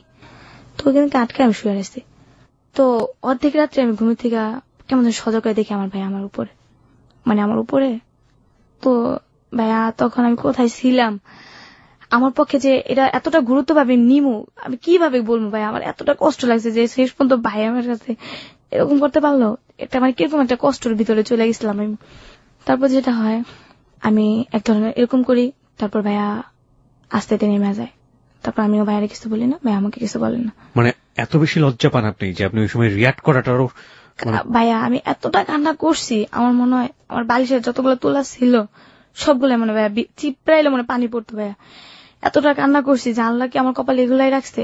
ভিক্ষা করছি, খাইছি, বাপের তো আদর পাইনি, জন্মের পর তো বাপ দেখি নেই, ভাই মনে করছি সবকিছু। মানুষের ভাইরা দেখে কত আদর করে, কত জায়গায় কত কিছু কিনে নেওয়া যায়, কত কিছু বোনের জন্য কত কিছু ইয়ে নিয়ে যায়, বোনের জন্য যাইতে সময় দোকান থেকে টাকা দেওয়া যায় যে তুমি কিছু খায়ো, এটা করো এটা করো। কিন্তু আমার ভাই ওরকম ছিল না, আমার ভাই কোনোদিন আমার একটা টাকা হাতে দেয় নাই যে বনি তুই এটা কিনা খাইস, তোর খাইতে মন চাই কিছু। আমার মারে কিছু ভালো করে আদর করে না, আম্মু তুমি কিছু খাইবা, কিচ্ছু বলেনি, মানে আমাকে দেখতেই পারতো না। তো আমি চিন্তা করছিলাম কখন সকালটা হবে, কখন সকালটা হবে। সকালটা হয়েছে, আমি না করে বললাম, আমি বাইরে থেকে আইসা পড়ছি। আইসা পর ওই যে আমার ফ্রেন্ড বান্ধবী, ওদের সাথে আসলাম। আসার পর সারাদিন ওদের সাথে ঘুরলাম। ওই যে আপনার প্রথম যেটা আমাকে শাহিন ফিজিক্যালি রিলেশন করতে চাইলো, ও আমাকে নাম্বার দিছে, তো ওর নাম্বার আমি একটা ফোন করলাম। তখন আমার খুব টাকার প্রয়োজন ছিল, থাকার জায়গা ছিল না, তো ও আমাকে বললো এমন জায়গায় আসো, আমি তোমাকে নিয়ে যাবো এক বাসায়। এগুলো কি আপনার সব নাচে যাওয়ার আগের ঘটনা বা এগুলো বলতে আমার মনে নেই। আচ্ছা ঠিক আছে, সমস্যা নেই। প্রিয় শ্রোতা, আপনাদেরকে আবারও কিন্তু মনে করে দিচ্ছি আমি যে ওর কিন্তু নাচে চলে গিয়েছে, সেই পার্টটা কিন্তু প্রথমে বলেছে, কিন্তু তারপরে কিন্তু ফ্ল্যাশব্যাকের মেমোরি হচ্ছে এগুলো। আপনারা নিশ্চয়ই জানেন যে নাচে চলে যাওয়ার পার্টটা, যে 2 মাসের পার্ট, সেটা একেবারেই ওর নিজের মনের, এবং ও ওর মাকে পর্যন্ত জানিয়ে যায়নি। সেই মোমেন্টটা থেকে ও কিন্তু ফ্ল্যাশব্যাকে এসে ওর জীবনের এই গল্পগুলো বলছে। আপনাদের সবাইকে একটু খেয়াল রাখার জন্য বারবারই মনে করে দিচ্ছি। হ্যাঁ, তারপর ওই যে শাহিন ও আমাকে নিয়ে যায় শীতের দিন 2009 শেষ দিকটা, এক চাচির বাসায় নিয়ে যাওয়ার পর ওই দিন কেমন আমাকে ফিজিক্যালি রিলেশন করে। সকালবেলা ও আমাকে 500 টাকা দেয়। 500 টাকা দিয়ে আমি একটা বস্তিতে একটা রুম নিই, 300 টাকা অ্যাডভান্স দিই, 200 টাকা দেওয়া 6-7টা সালা কিনি, ওগুলো বিছায় থাকার জন্য, কিছু বালিশ টালিশ কিনি। এগুলা খাওয়া দাওয়ার ব্যবস্থা কিন্তু করি, থাকার ব্যবস্থা আগে করছি, আমরা 2 বান্ধবী মিলে করি। তারপর আমি একটা আমি খারাপ ছিলাম, বাইরে ছিলাম, কিন্তু আমি যে জায়গাটা থাকি ওই জায়গাটা সেফ ভাবে থাকি, যে তোমাকে কেউ বুঝতে না পারে আমি খারাপ। তারপর যেটা হয়, আমি মাথায় কাপড় টাপড় দিয়ে চলি, কিন্তু ও মাথায় কাপড় দেয় না, ও একটু খারাপ ভাবে চলে। তো ওকে বাড়িওয়ালা বলে ওকে নিয়ে থাকলে তোমাকে থাকা হবে না, তুমি রুম সাইডা দিবা। আমি বলছি ওর কারণে আমি কোথায় থাকবো, আমি ওকে বলি তুই একটা ব্যবস্থা করে নে। তো ওর সাথে আমার প্রায় ঝগড়া লাগতো ওই মেয়েটার সাথে, তো ও চলে যায়। যার পর আমি একাই থাকি। তারপর আমি আমার আম্মুকে নিয়ে আসি, আমার আম্মুকে নিয়ে ওই বস্তির ভিতরে থাকি। তো আম্মু কিছু টাকা দেয়, এর ভিতরে আবার ওই যে শাহিন, ওর সাথে আমি যাই, ও আমাকে কিছু টাকা দেয়, মাঝে মধ্যে যাই, ও আমাকে 1500 হেল্প করে। এর ভিতরে আমি একটা জব পেয়ে যাই, ওইখানে আমি কাজ করে আমাকে 1500 টাকা স্যালারি ধরে। তো এর ভিতরে আমার আম্মুর এমন একটা অসুখ হয়, ওই যে বলছিলাম ফকিরখানা যে একটা অসুখ, পাতলা পায়খানা, ওইখানেও এরকম হয়ে যায়। ইমিডিয়েটলি আমার নিম্নে তো 1000 টাকা দরকার, আমি কিভাবে পাবো ওই মুহূর্তে 1000 টাকা, কই পাবো? আমি চাইছিলাম এইগুলো সাইডা দেবো, সাইডা আমি যে জব পাইছি এগুলোই করবো, কিন্তু সারার আমার কপালে সহ্য হইল না। তারপর আমি আবার ওই ভাইটারে ফোন দিলাম, শাহিন যে আমার কিছু টাকা দরকার, আপনি আমার কিছু হেল্প করবেন। তো উনি আমাকে বললো আসো আমার সাথে, যেটা হয় ওনার সাথে আবার রাত্রে থাকলাম। উনি আমাকে 1000 টাকা দিল, দেওয়ার পর আমার আম্মুকে স্যালাইন দেওয়াই। তারপর থেকে এই যে জুই ঝালমুড়ি খাইতে গিয়া ওই জবটা ছেড়ে দিই, খারাপ কাজে লিপ্ত হয়ে যায়। আম্মু আমার সাথে রাগারাগি করে, আম্মুর সাথে আমার ঝগড়াঝাটি হয়, আম্মু জায়গা চলে আবার আসে, এরকমই হয় আর কি। মানে এই যে কাজটা আপনি এই কাজটা করছিলেন এবং এটা করতে গিয়ে আপনি যখন দেখলেন যে না এটা থেকে আপনি বের হয়ে আসতে পারছেন না, সেই মুহূর্তে ঝালমুড়ি খাইতে গিয়ে জুইয়ের সাথে পরিচয় হলো এবং জুই বলল আপনাকে ডান্সে নিয়ে যাবে এবং ডান্স করাবে। তো আপনি কাজ চাচ্ছিলেন, তো আপনি ডান্সে চলে গেলেন এবং তখনও আপনি আপনার মাকে ওই বস্তিতে রেখে এসেছেন এবং আপনার মা এটা জানে না, রাইট? এবং তারপরে গেলেন, যাওয়ার পরে আলটিমেটলি যে ঘটনাগুলো ঘটলো একের পর এক, এবং লাস্ট মোমেন্টে এসে কোন এক সন্ধ্যায় মোল্লাদের দ্বারা আক্রান্ত হলো আপনাদের ডান্স গ্রুপ। এবং ডান্স গ্রুপ আক্রান্ত হবার পর আপনারা গিয়ে এক প্রফেসরের বাসায় উঠলেন, ওই জায়গাটায় আপনি ছিলেন এবং সাথে ময়ূরী, যেটা আপনি ময়ূরীকে ময়ূরী ম্যাম বলছেন বা আপা বলছেন, আমাদের চিত্র জগতের ময়ূরী, যাকে এক নামে সবাই চিনবে, সেও ছিল আপনাদের ডান্স গ্রুপে। তো এই সময়কার গল্প আর কি। এবং আপনার দৃষ্টিকোণ থেকে ময়ূরী ওয়াজ সো গুড উইম্যান, ওই সময় খুব ভালো মানুষ ছিলেন উনি এবং আপনাদের সবাইকে হেল্প করছিলেন। হ্যাঁ, ওই জায়গা থেকে আপনি ফ্ল্যাশব্যাকে গিয়েছিলেন, একেবারে আগের গল্পগুলো বললেন। এখন আপনি আমাকে বলেন যে এই গল্পটার সাথে বা আগের যে গল্পগুলো বলেন এই জায়গাটা থেকে আপনি কেন পেছনে ফিরে গেলেন? রিলেশনটা আসলে কোথায়? ওই যে শাহিন, শাহিনকে নিয়ে উদ্দেশ্যটা আর কি। আচ্ছা ঠিক আছে, তো শাহিন, এখন শাহিনকে আপনি এতক্ষণ ধরে পরিচয় করালেন, হুইজ শাহিন, এবার বলুন। তারপর যেটা হয়, ওই যে আমি তো প্রোগ্রামে আসছি, বন্ধ হয়ে গেছে প্রোগ্রামটা, এখন তো সবাই যার যার মতো পলায় চলে যেতেছে, ঢাকায় এসে পড়তেছে। তো আমি পলায় আসবো কিভাবে? আমার কাছে টাকা নেই, কিভাবে আসবো? আমাকে টাকা দেয়ও নেই এর ভিতরে। তো একদিন কি করলাম, ওই যে শাহিন, ওর নাম্বারটা তো আমার মুখস্থ, ওর নাম্বারে আমি ফোন করলাম। তো ভাইয়া আমি এমন আমি তো একটা প্রোগ্রামে এসে এরকম এরকম আটকে গেছি, তো আমাকে কিছু হেল্প করবেন? তো আমার এই কথা শুনে ও আমাকে বললো দেখো কোথাও ফোনে টাকা নেয় কিনা। তারপর যেটা হয়, তো আমাকে 500 টাকা পাঠায়। তারপর ওইখান থেকে আমি কি করি, পলায় আসার জন্য রেডি হই। তারপর যেটা হয়, ওই যে আমি যে বস্তিতে থাকতাম ওই বস্তিতে আইসা পড়ি। তারপর আইসা দেখি আমার আম্মু নাই। আমি যাওয়ার পর দিনকে আম্মু চলে গেছে। তো এতদিনে তো ভাড়া জমে গেছে, প্রেশার দিতেছে যে ভাড়া দিতে হবে এন তেন। তো আমি বলছি আমাকে থাকতে দেন, কিছুদিন সময় দেন, আমি ভাড়া দেবো। তারপর ওই যে শাহিন, ও আমার জীবনের সবচেয়ে বলতে পারেন একটা শুভাকাঙ্ক্ষিকা, যে ও আমাকে অনেক হেল্প করছে। বাট এতটাই হেল্প করছে যে আমার মা বাবা, আমার আত্মীয় স্বজন, আমার ফ্যামিলি কেউ আমাকে এতটাই হেল্প করে। নিজের ভাই তো অবশ্যই না, নিজের ভাই দূরের কথা, কেউ এরকম করেই নেই। তারপর যেটা হলো, কিছুদিন ও আমাকে হেল্প করলো, আমাকে কিছু টাকা পয়সা দিল। হেল্পের বিনিময়ে তো আপনার সাথে শারীরিক সম্পর্ক, রাইট? শারীরিক, হ্যাঁ হ্যাঁ। ওকে, আমি ঠিক জানি না এটাকে হেল্প বলে কিনা। ওকে, তারপর আমার কাছে বাট হেল্প, আমি ওরকম করছি, বাট ওর হয়তো উপকার হয়েছে, কিন্তু আমারও এখান থেকে উপকার হয়েছে, যেটা আমি এত বিপদের সময় কি বা আমার কাছে ইউজ করতো বা কি আমাকে টাকাটা দিত। তারপর যেটা হয়, ও আমাকে কিছুটা হেল্প করে, আমার সব প্রবলেম সলভ করে। তারপর এর ভিতরে আমার একটা খালাতো বোন জর্ডান থাকে, উনি ওইখান থেকেই বিয়ে করছে, ওইখান থেকেই ছেলে মেয়ে হয়েছে। ও বাংলাদেশে আসছে, বাংলাদেশে আপনার শ্রীপুর, ওইখানে ও বাড়ি করছে। উনি আবার সুইটারের কাজ জানে। তো আমাকে বললো এইভাবে কতদিন ঘুরবা, তুমি আমার কাছে আইসা পড়ো, তুমি সুইটারের কাজ শিখবা। তো ওর কাছে না যাই, এর ভিতরে আমি আমার মামার কাছে গেলাম। আমার মামা বললো তুমি চাকরি করবা, তুমি থাকবা খাইবা। মামার কাছে যাওয়ার পর মামা আমাকে নিয়ে গেল। আমি আবার ভাইয়া শুটকি ভর্তাটা খুব পছন্দ করি। তো মামি প্রতিদিন আমাকে বলে তুমি কি পছন্দ করো সবচেয়ে? শুটকি ভর্তা। তো যাক, শুটকি ভর্তা একদিন দুই দিন, একটা জিনিস যতই পছন্দ হোক না কেন, বাট 2-3 দিনের ভিতরে কিন্তু একটা জিনিস খাওয়া যায় না। তো আমাকে চাকরি নিতে স্প্রিং মিল, যেখানে সুতা তৈরি হয়, ওইখানে চাকরি নিলাম। প্রচুর গরম, এই গরমের ভিতরে চাকরি করি। আমাকে মরিচ ভর্তা করে দেয়। 2টা ছেলে, একটা মেয়ে। ছেলেটা ছোট, একটা বড় আমার সমবয়সী। ওরে মাছ দেয়, আর আমাকে একটা ছোট টুকরা দিলে দেয়, না দিলে নাই। আর কি অবহেলা করে, দুধ দেয়, ওদের ভাত দেয়, আমাকে দেয় না। আমার জন্য ছোট টুকরা রাখে, আমিও জিতে খাই না। যে ওদের বড়টা দিয়ে আমাকে দেয় না কেন? আমি আমার মার মতো একটু জিতি, যে আমাকে কেউ কষ্ট দিলে না আমি সহ্য করতে পারি না। তারপর যেটা হয়, আমি ওইখানে চাকরি করি, ওইখানে বেতন পাই। আমার বেতনের টাকা দিয়ে ওনাদের সব প্রবলেম সলভ করবে, কিন্তু আমার যে একটা ড্রেস আপ নাই, আমাকে একটা ড্রেস দিবে ওটা বলে না। ওনার মেয়েকে একটা ড্রেস কিনে দিবে, ওনার মেয়ের স্কুলের ফিস দিবে, ওনার ছেলের প্রাইভেট খরচ দিবে। মাকে আপনি খুঁজে পেলেন? এখনো খুঁজে পাননি? মানে এর ভিতর তো মা খুঁজে পাই না, মা চায় চয়া খায় এখানে ওখানে জায়গা। কিন্তু মার সাথে আপনি দেখাও করেন না? দেখা করিনি। মাকে দেখতে ইচ্ছে করলো না? করছে, কিন্তু পাই নেই, খুঁজেই পাননি। খুঁজে পাই। এটা টেনশন হচ্ছে না? টেনশন হচ্ছে, আর বাট আমার মা খুব ট্যালেন্ট একটা মেয়ে, যেটা ওনার আপনি একটা আছে না যে গায়ে টাচ করবে। আমরা রাস্তায় ঘুমাইছি বলে যে আমরা এতটা না। আমার আম্মুর দেখা গেছে একটা দোকান, আপনি আমার আম্মু চা খাইতে গেছে, আমার আম্মুর সাইড দিয়ে একজনে বললো যে খালাম আমার কিছু দেন তো, মানে দোকানদারকে বললো, আম্মু ওর মাইরা একটা পিঠা শেষ করে ফেলবো। আমার উপর দিয়ে আসতো কেন? দুনিয়া জায়গা নাই, আরো জায়গা আছে, ওইখান দিয়ে চলে যাও, আমার উপরে দিয়ে আসতো কেন? মেয়ে দেখলে কি মাথা নষ্ট হয়ে যায়? একটা ডাইরেক্ট আমার বলে পরে বকাঝকা করে। তারপর যেটা হয়, এই জন্য আমি টেনশন করি না, কারণ আমার আম্মু নিজে ঢাকা শহরে এমন কোন রাস্তা নেই যে আমার আম্মু নাচি চিনে না, সুতরাং যেকোনো ভাবে ম্যানেজ করে ভালো আছে। তো অনেক ভালো, কারণ এক সময় যেহেতু ঢাকায় কাজ করছে, উনি সবই চিনে, ঢাকায় বড়, ঢাকায় বাসায় কথাও বলে। তারপর যেটা হয়, মানে আমাকে শুটকি ভর্তা দিয়ে ভাত দেয় সবার সামনে, খাইতে গেলে আমার খুব শরম করে। সবাই আমার কথা কি প্রতিদিন শুটকি ভর্তা দিয়ে ভাত দেয়, এমনি ভাত দিতে পারে না ভালো কিছু দেয়া। তো আমার শরম পাই দেখে পরে একটা মেয়ে আমাকে বুদ্ধি দিল, কয় তুই কোয়ার্টারে আইসা পড়, তুই নিজে কামাই কর, নিজে থাকবি খাবি। মানে আপনার কর্মস্থলের যে কোনো একজন মেয়ে? একটা কোয়ার্টার, ওখানে আবার কোয়ার্টারের সুযোগ আছে। তো আমি কি করলাম, সিদ্ধান্ত নিলাম কোয়ার্টারে থাকবো। তখন আমি কি করি, বেতন পাইয়া আমার মামা মামিকে না বললে আমি কোয়ার্টারে এসে পড়ি। আচ্ছা। পরে এখানে আবার আমার মা আসে, আইসা আমার খালা যেটা মিজু খালা টুঙ্গিতে থাকে ওর কাছে খবর নেয় যে আমি আমার মামার কাছে আইসা পড়ছি। মায়ের খবর টবর নিয়ে আমার মা ওইখানে আইসা পড়ে। আসার পর আমি তো চাকরি বাকরি করি, ঘরে জিনিসপত্র করছি, 2700 টাকা বেতন পাইছি। আমার টাকা দেখে কেন, আমার একটা মানে ওইটা অন্যরকম, আমি চাকরি করি আর কিছু না, একটা তখন আমার মামা তো ফ্যাক্টরিতে আইসা বলতেছে তোমার আম্মু আসছে। আমি বিশ্বাস করি না, মনে করছি আমি তো যদি বেতন নিয়ে আইসা পড়ছি, যদি আমার বাসায় গিয়ে কিছু বলে মারধর করে, আমি বলছি আমার আম্মা আসলে আমার আম্মা নিয়ে আসতে আমি বিশ্বাস করি আমারে। তারপর কি হলো, আম্মা আসলো গেটে, আম্মুরে দেখা তো আমার খুশি দেয় কেন, আম্মুরে জড়াই দেখছে, মা তোমার আর ভিক্ষা করতে হতো না, তুমি এখন থাকবা, তুমি এখন খাবা, আর কোনো কষ্ট না, আমার তোমার মেয়ে বড় হয়ে গেছে। এই কতদিন পরে দেখা? প্রায় 3 মাস। 3 মাস, ওকে। আম্মু তো আমার জড়াই ধরে কান্নাকাটি, তুই কেন আমার গেছিস, তুই কি বড় হয়ে গেছে, হাত পা খোঁজা হয়ে গেছে। তো আম্মুরে নিয়ে রাখলাম। তখন আম্মুর এক চান্স আমি কাপড় কিনে দিলাম, আম্মুর যত কিছু লাগে সবকিছু কিনে দিলাম। আম্মুরে বললাম তুমি লাঠি ভর দিবা না, কারণ শরম লাগে লাঠি ভর দিলে। তারপর আম্মু লাঠি ভর দিয়ে হাঁটে, আমাকে ধরে আটতো, তারপর আম্মু লাঠি ভর দেয়। তারপর কি হলো, আম্মু ওনার ছেলেটারে খুব ভালোবাসে, ছেলেকে না দেখলে পাগল হয়ে যায়। তারপর কইতেছে আয় তোর ভাইয়ের কাছে যাই আমরা, কিন্তু আম্মুর কাছে আমি বলি নাই যে আম্মু আমার কাছে এইগুলো ঘটছে। তারপর আম্মু বলে যে চল আমি যাই, এখান থেকে আমরা চলে আসি। আসার পর আমি আর ওই জবটা করি না, আইসা পড়ি টঙ্গিতে। টঙ্গিতে আসার পর এখানে আবার একটা রুম নেই, পরে এখানে থাকি। তারপর আম্মুর সাথে আমার ঝগড়ায়, যে কোনো একটা বিষয় নেই এমনিতে যখন আম্মু চলে যায়, আবার আমি আবার একা একা থাকি, আবার ওই ফ্রেন্ডদের সাথে আড্ডা মারি, ওরাও এরকম খারাপ কাজ করি। হ্যাঁ, এর ভিতরে আবার ওই যে আমার আপুর কথা বলছি, ওই আপুর বাসায় আবার যাই রোজার ঈদ আইসা পরে প্রায় কাছাকাছি।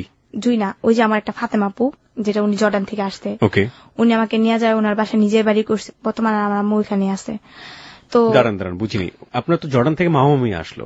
না, আমার একটা খালতো বোন আসছে আর কি, ওখানে বিয়ে করে আসছে, ওখানে একটা মেয়ে হয়েছে, আসার পর বাংলাদেশ চলে আসছে, মেয়েকে রাখার মানুষ পায় না, এর জন্য। তাহলে আপনি কোথায় থেকে অফিস করছিলেন? মামা মামির কাছ থেকে? হ্যাঁ, শ্রীপুর থেকে অফিস করছিলাম। আর এই জর্ডানের বোনের সাথে কি সম্পর্ক, খালাতো বোনের সাথে? এই টঙ্গিতে আইসা উনিও আসতে, দেখতে আসছি ওনাকে, দেখার পর হ্যাঁ, তারপর উনি আমাকে বললো এইভাবে আর কতদিন তুমি আসো আমার সাথে। এক ধরনের বোহেমিয়ান লাইফ আমরা যেটাকে বলতে পারি, যাযাবর জীবন, কোথাও এখানে, কোথাও বস্তিতে, কোথাও মামা মামির কাছে, কোথাও সার্কাস লাইফ। মানে লাইক আপনি একটা ফুটবলকে তুলনা করতে পারেন ওর লাইফের সাথে, যে ফুটবল মারছে, যেখানে যে ফুটবল থামবে তো থামবে, কোনো ঠিক ঠিকানা নেই। দুমুঠো ভাত কিংবা একটু রাত্রেবেলা মাথা গোজার ঠাই, এটার জন্য কখনো শরীর দিয়ে দিচ্ছে, কখনো কারোর সাথে রাগারাগি করতে হচ্ছে, কখনো কারোর কাছ থেকে চুরি করতে হচ্ছে।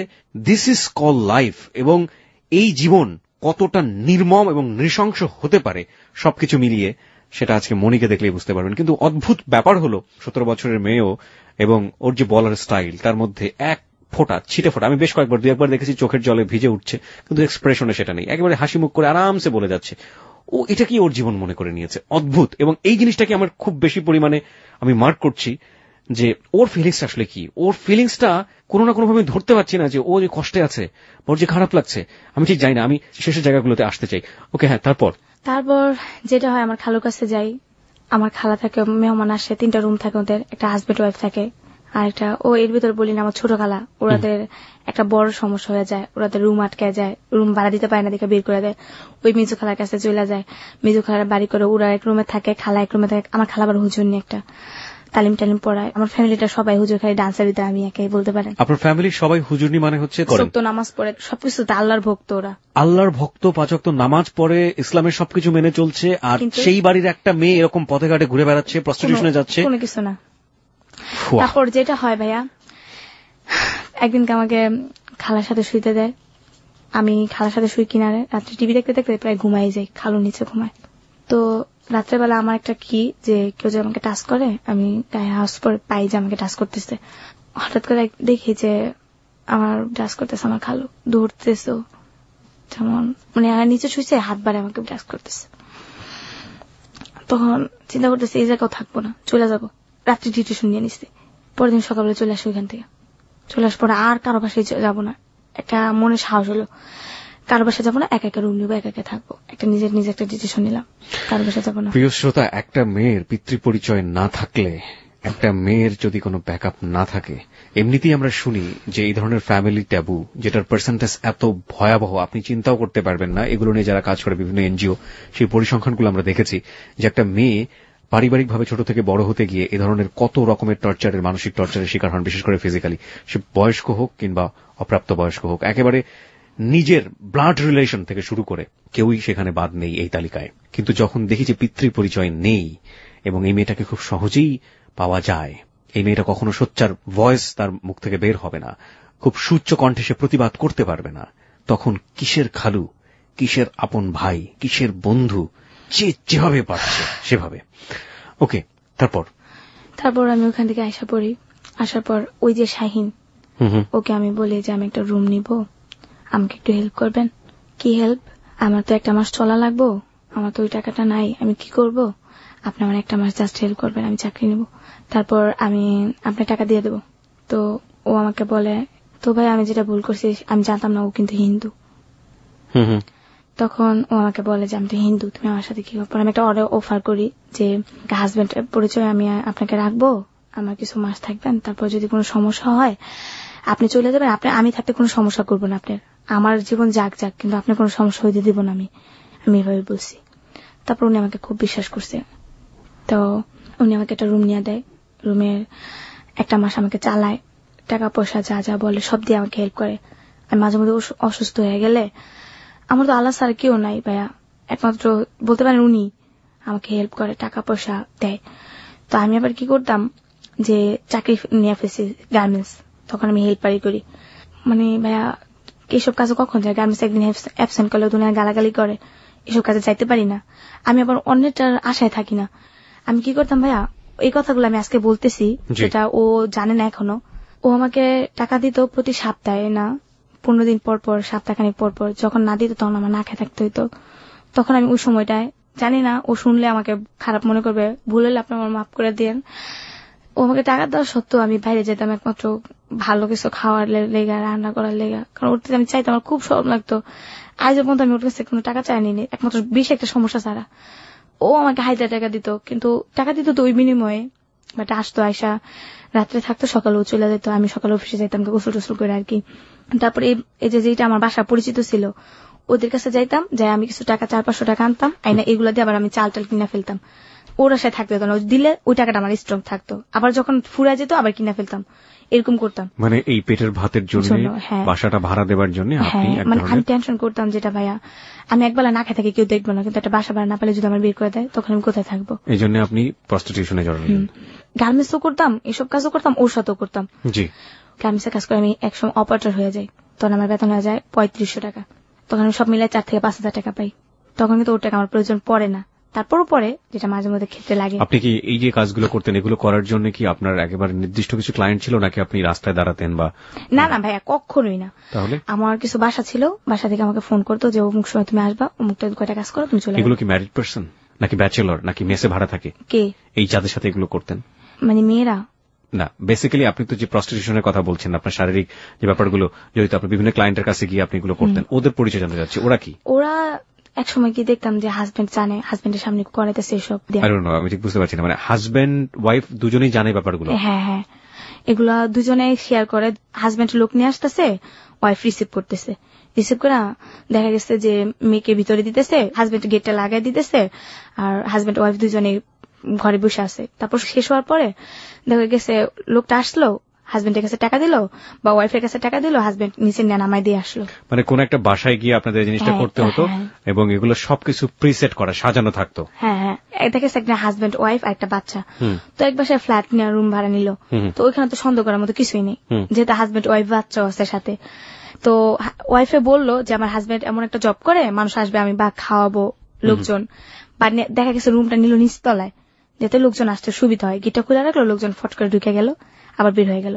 তো ওরকম ভাবে আর কি হইতো। এটা না, সেটা তো হতোই, কিন্তু কথা হচ্ছে যে আপনি কিভাবে বুঝতেন যে উনি আপনার ক্লায়েন্ট, বা আপনি ওই বাসাতে যাবেন? আপনাকে এগুলো কে বলে দিত? দেখা গেছে মেয়েদের দ্বারা পরিচিত হতাম। একটা মেয়ে আছে, যেমন ওকে আমাকে বললো যে আমাকে কাজ করাতে হয়। তো একটা মেয়ে তো এক জায়গায় কাজ করে না, অনেক বাসায় কাজ করে, ওর তো এক জায়গায় কাজ করলে হয় না, যে জায়গায় লোক বেশি আসে ওই জায়গায় কাজ করে।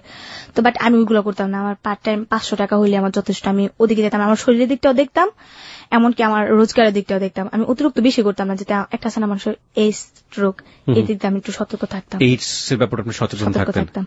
দেখা গেছে যদি এইডস হয়ে যায় তখন আমি কি করব, বাট একটা প্রেগনেন্ট হয়ে গেলাম আমি, সাপোজ ওই দিক দিয়ে সতর্ক থাকতাম যে আমিও তো কখনো সংসার করতে পারি, তখন আমি মানে আমার হাজবেন্ডের কাছে কি পরিচয় দেবো বা কি বলবো।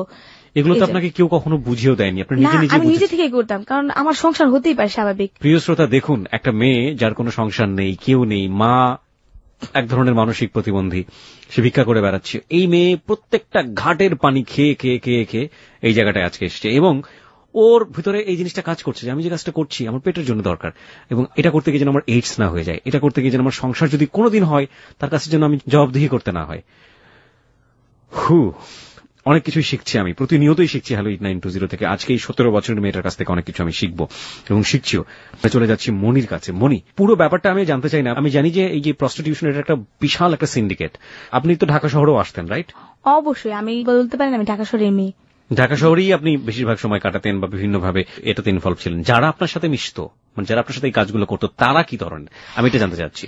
আমি একজনের নাম বলবো না, একটা নাম নেই দামি লোকই, তো ওনার সাথে আমার ভালো একটা রিলেশন ছিল। উনি আমাকে ক্লাবে নিয়ে যায়, একদিন ওইগুলো করতে গিয়ে ওনাকে আমাকে জিজ্ঞেস করে তুমি দেখতে তো খুব সুন্দর। আসলে আমি দেখতে অতটা সুন্দর না, কালো, দেখতে খারাপ। তারপরও বলছে যে তুমি দেখতে তো খুব কিউট, তুমি এত অল্প বয়সে এগুলোতে আসতো কেন? তারপর আমি বললাম ভাইয়া পেটের দায় মানুষ অনেক কিছুই করে। তো আমার এইসব কথা শুনে না মানুষ আমার কাছে কাজ করতে চাইতো না, শুধু শুধু টাকা দিয়ে দিত। আমি এগুলো বেশি বলতাম, আমার পিছনের গল্পগুলো কারণ কেন বলতাম ভাইয়া, আমার কষ্টটা কম হইতো, আমার টাকাটাও হইতো, আমি এই জন্য বেশি বলতাম। তারপর আমাকে বেশিরভাগ লোকে আমাকে বলতো তুমি কেন করো এগুলো, তোমার দেখতে তো খুব সুন্দর দেখা যায়। কেউ বলতো ওনার ওয়াইফের মতো দেখা যায়, কেউ বলতো কারো মেয়ের মতো দেখা যায়, কেউ বলতো কারো ফুবুর মতো দেখা যায়, অনেকে অনেক ধরনের কথা বলতো যে আমাকে নাকি ওরকম দেখা যায়। তারপর একদিনকে আমাকে একটা লোক বললো যে তোমার তো দেখতে খুব সুন্দর, তুমি এইগুলো না করে একটা চাকরি বাকরি তো করতে পারো। আমি বলি হ্যাঁ ভাই আমি চাকরি করি, বাট আমার তো কেউ নাই, আমার একটা মা অসুস্থ, ওনাকে আমার হেল্প করতে হয়, তো আমি চাকরি করলে আমার পোষায় না। আমি এইভাবে বলছি তাহলে এইগুলো করো কেন, বড় ধরনের কোনো জব করো। কে দিবে আমাকে বড় ধরনের জব? তারপর উনি বললো আচ্ছা ঠিক আছে তুমি ভালো ডিটেলস কি করো। পরে আমি বলছি আমি ডান্স পারি, ডান্সের ক্লাবে একবার করছিলাম, এরকম বলছি। ঠিক আছে তুমি বারে ডান্স করবা? আমি হ্যাঁ করবো। যেহেতু বললো আমাকে যাক ভাইয়া আপনি যদি ডান্সটা দেন আমি এই জগৎটা ছাইড়া দেবো। তারপর উনি বললো ঠিক আছে আমার দ্বারা যদি তোমার উপকার হয় তাহলে তো ভালোই। তো উনি আমাকে প্রথমে নিয়ে যায় কিছু মেয়ের সাথে পরিচয় করে দেয়, আমার মেকআপের ডিটেলস যা যা লাগে তা করে দেয়। উনি আবার ওই যে ড্রিঙ্কস যারা দেয় না, লোকটা কি জানি আর কি, আমি সঠিক খেয়াল নেই। তো ওই লোকটা আর কি আমাকে পরে নিয়ে যায়, নিয়ে যাওয়ার পর আমাকে ড্রেস আপ পরতে বলে।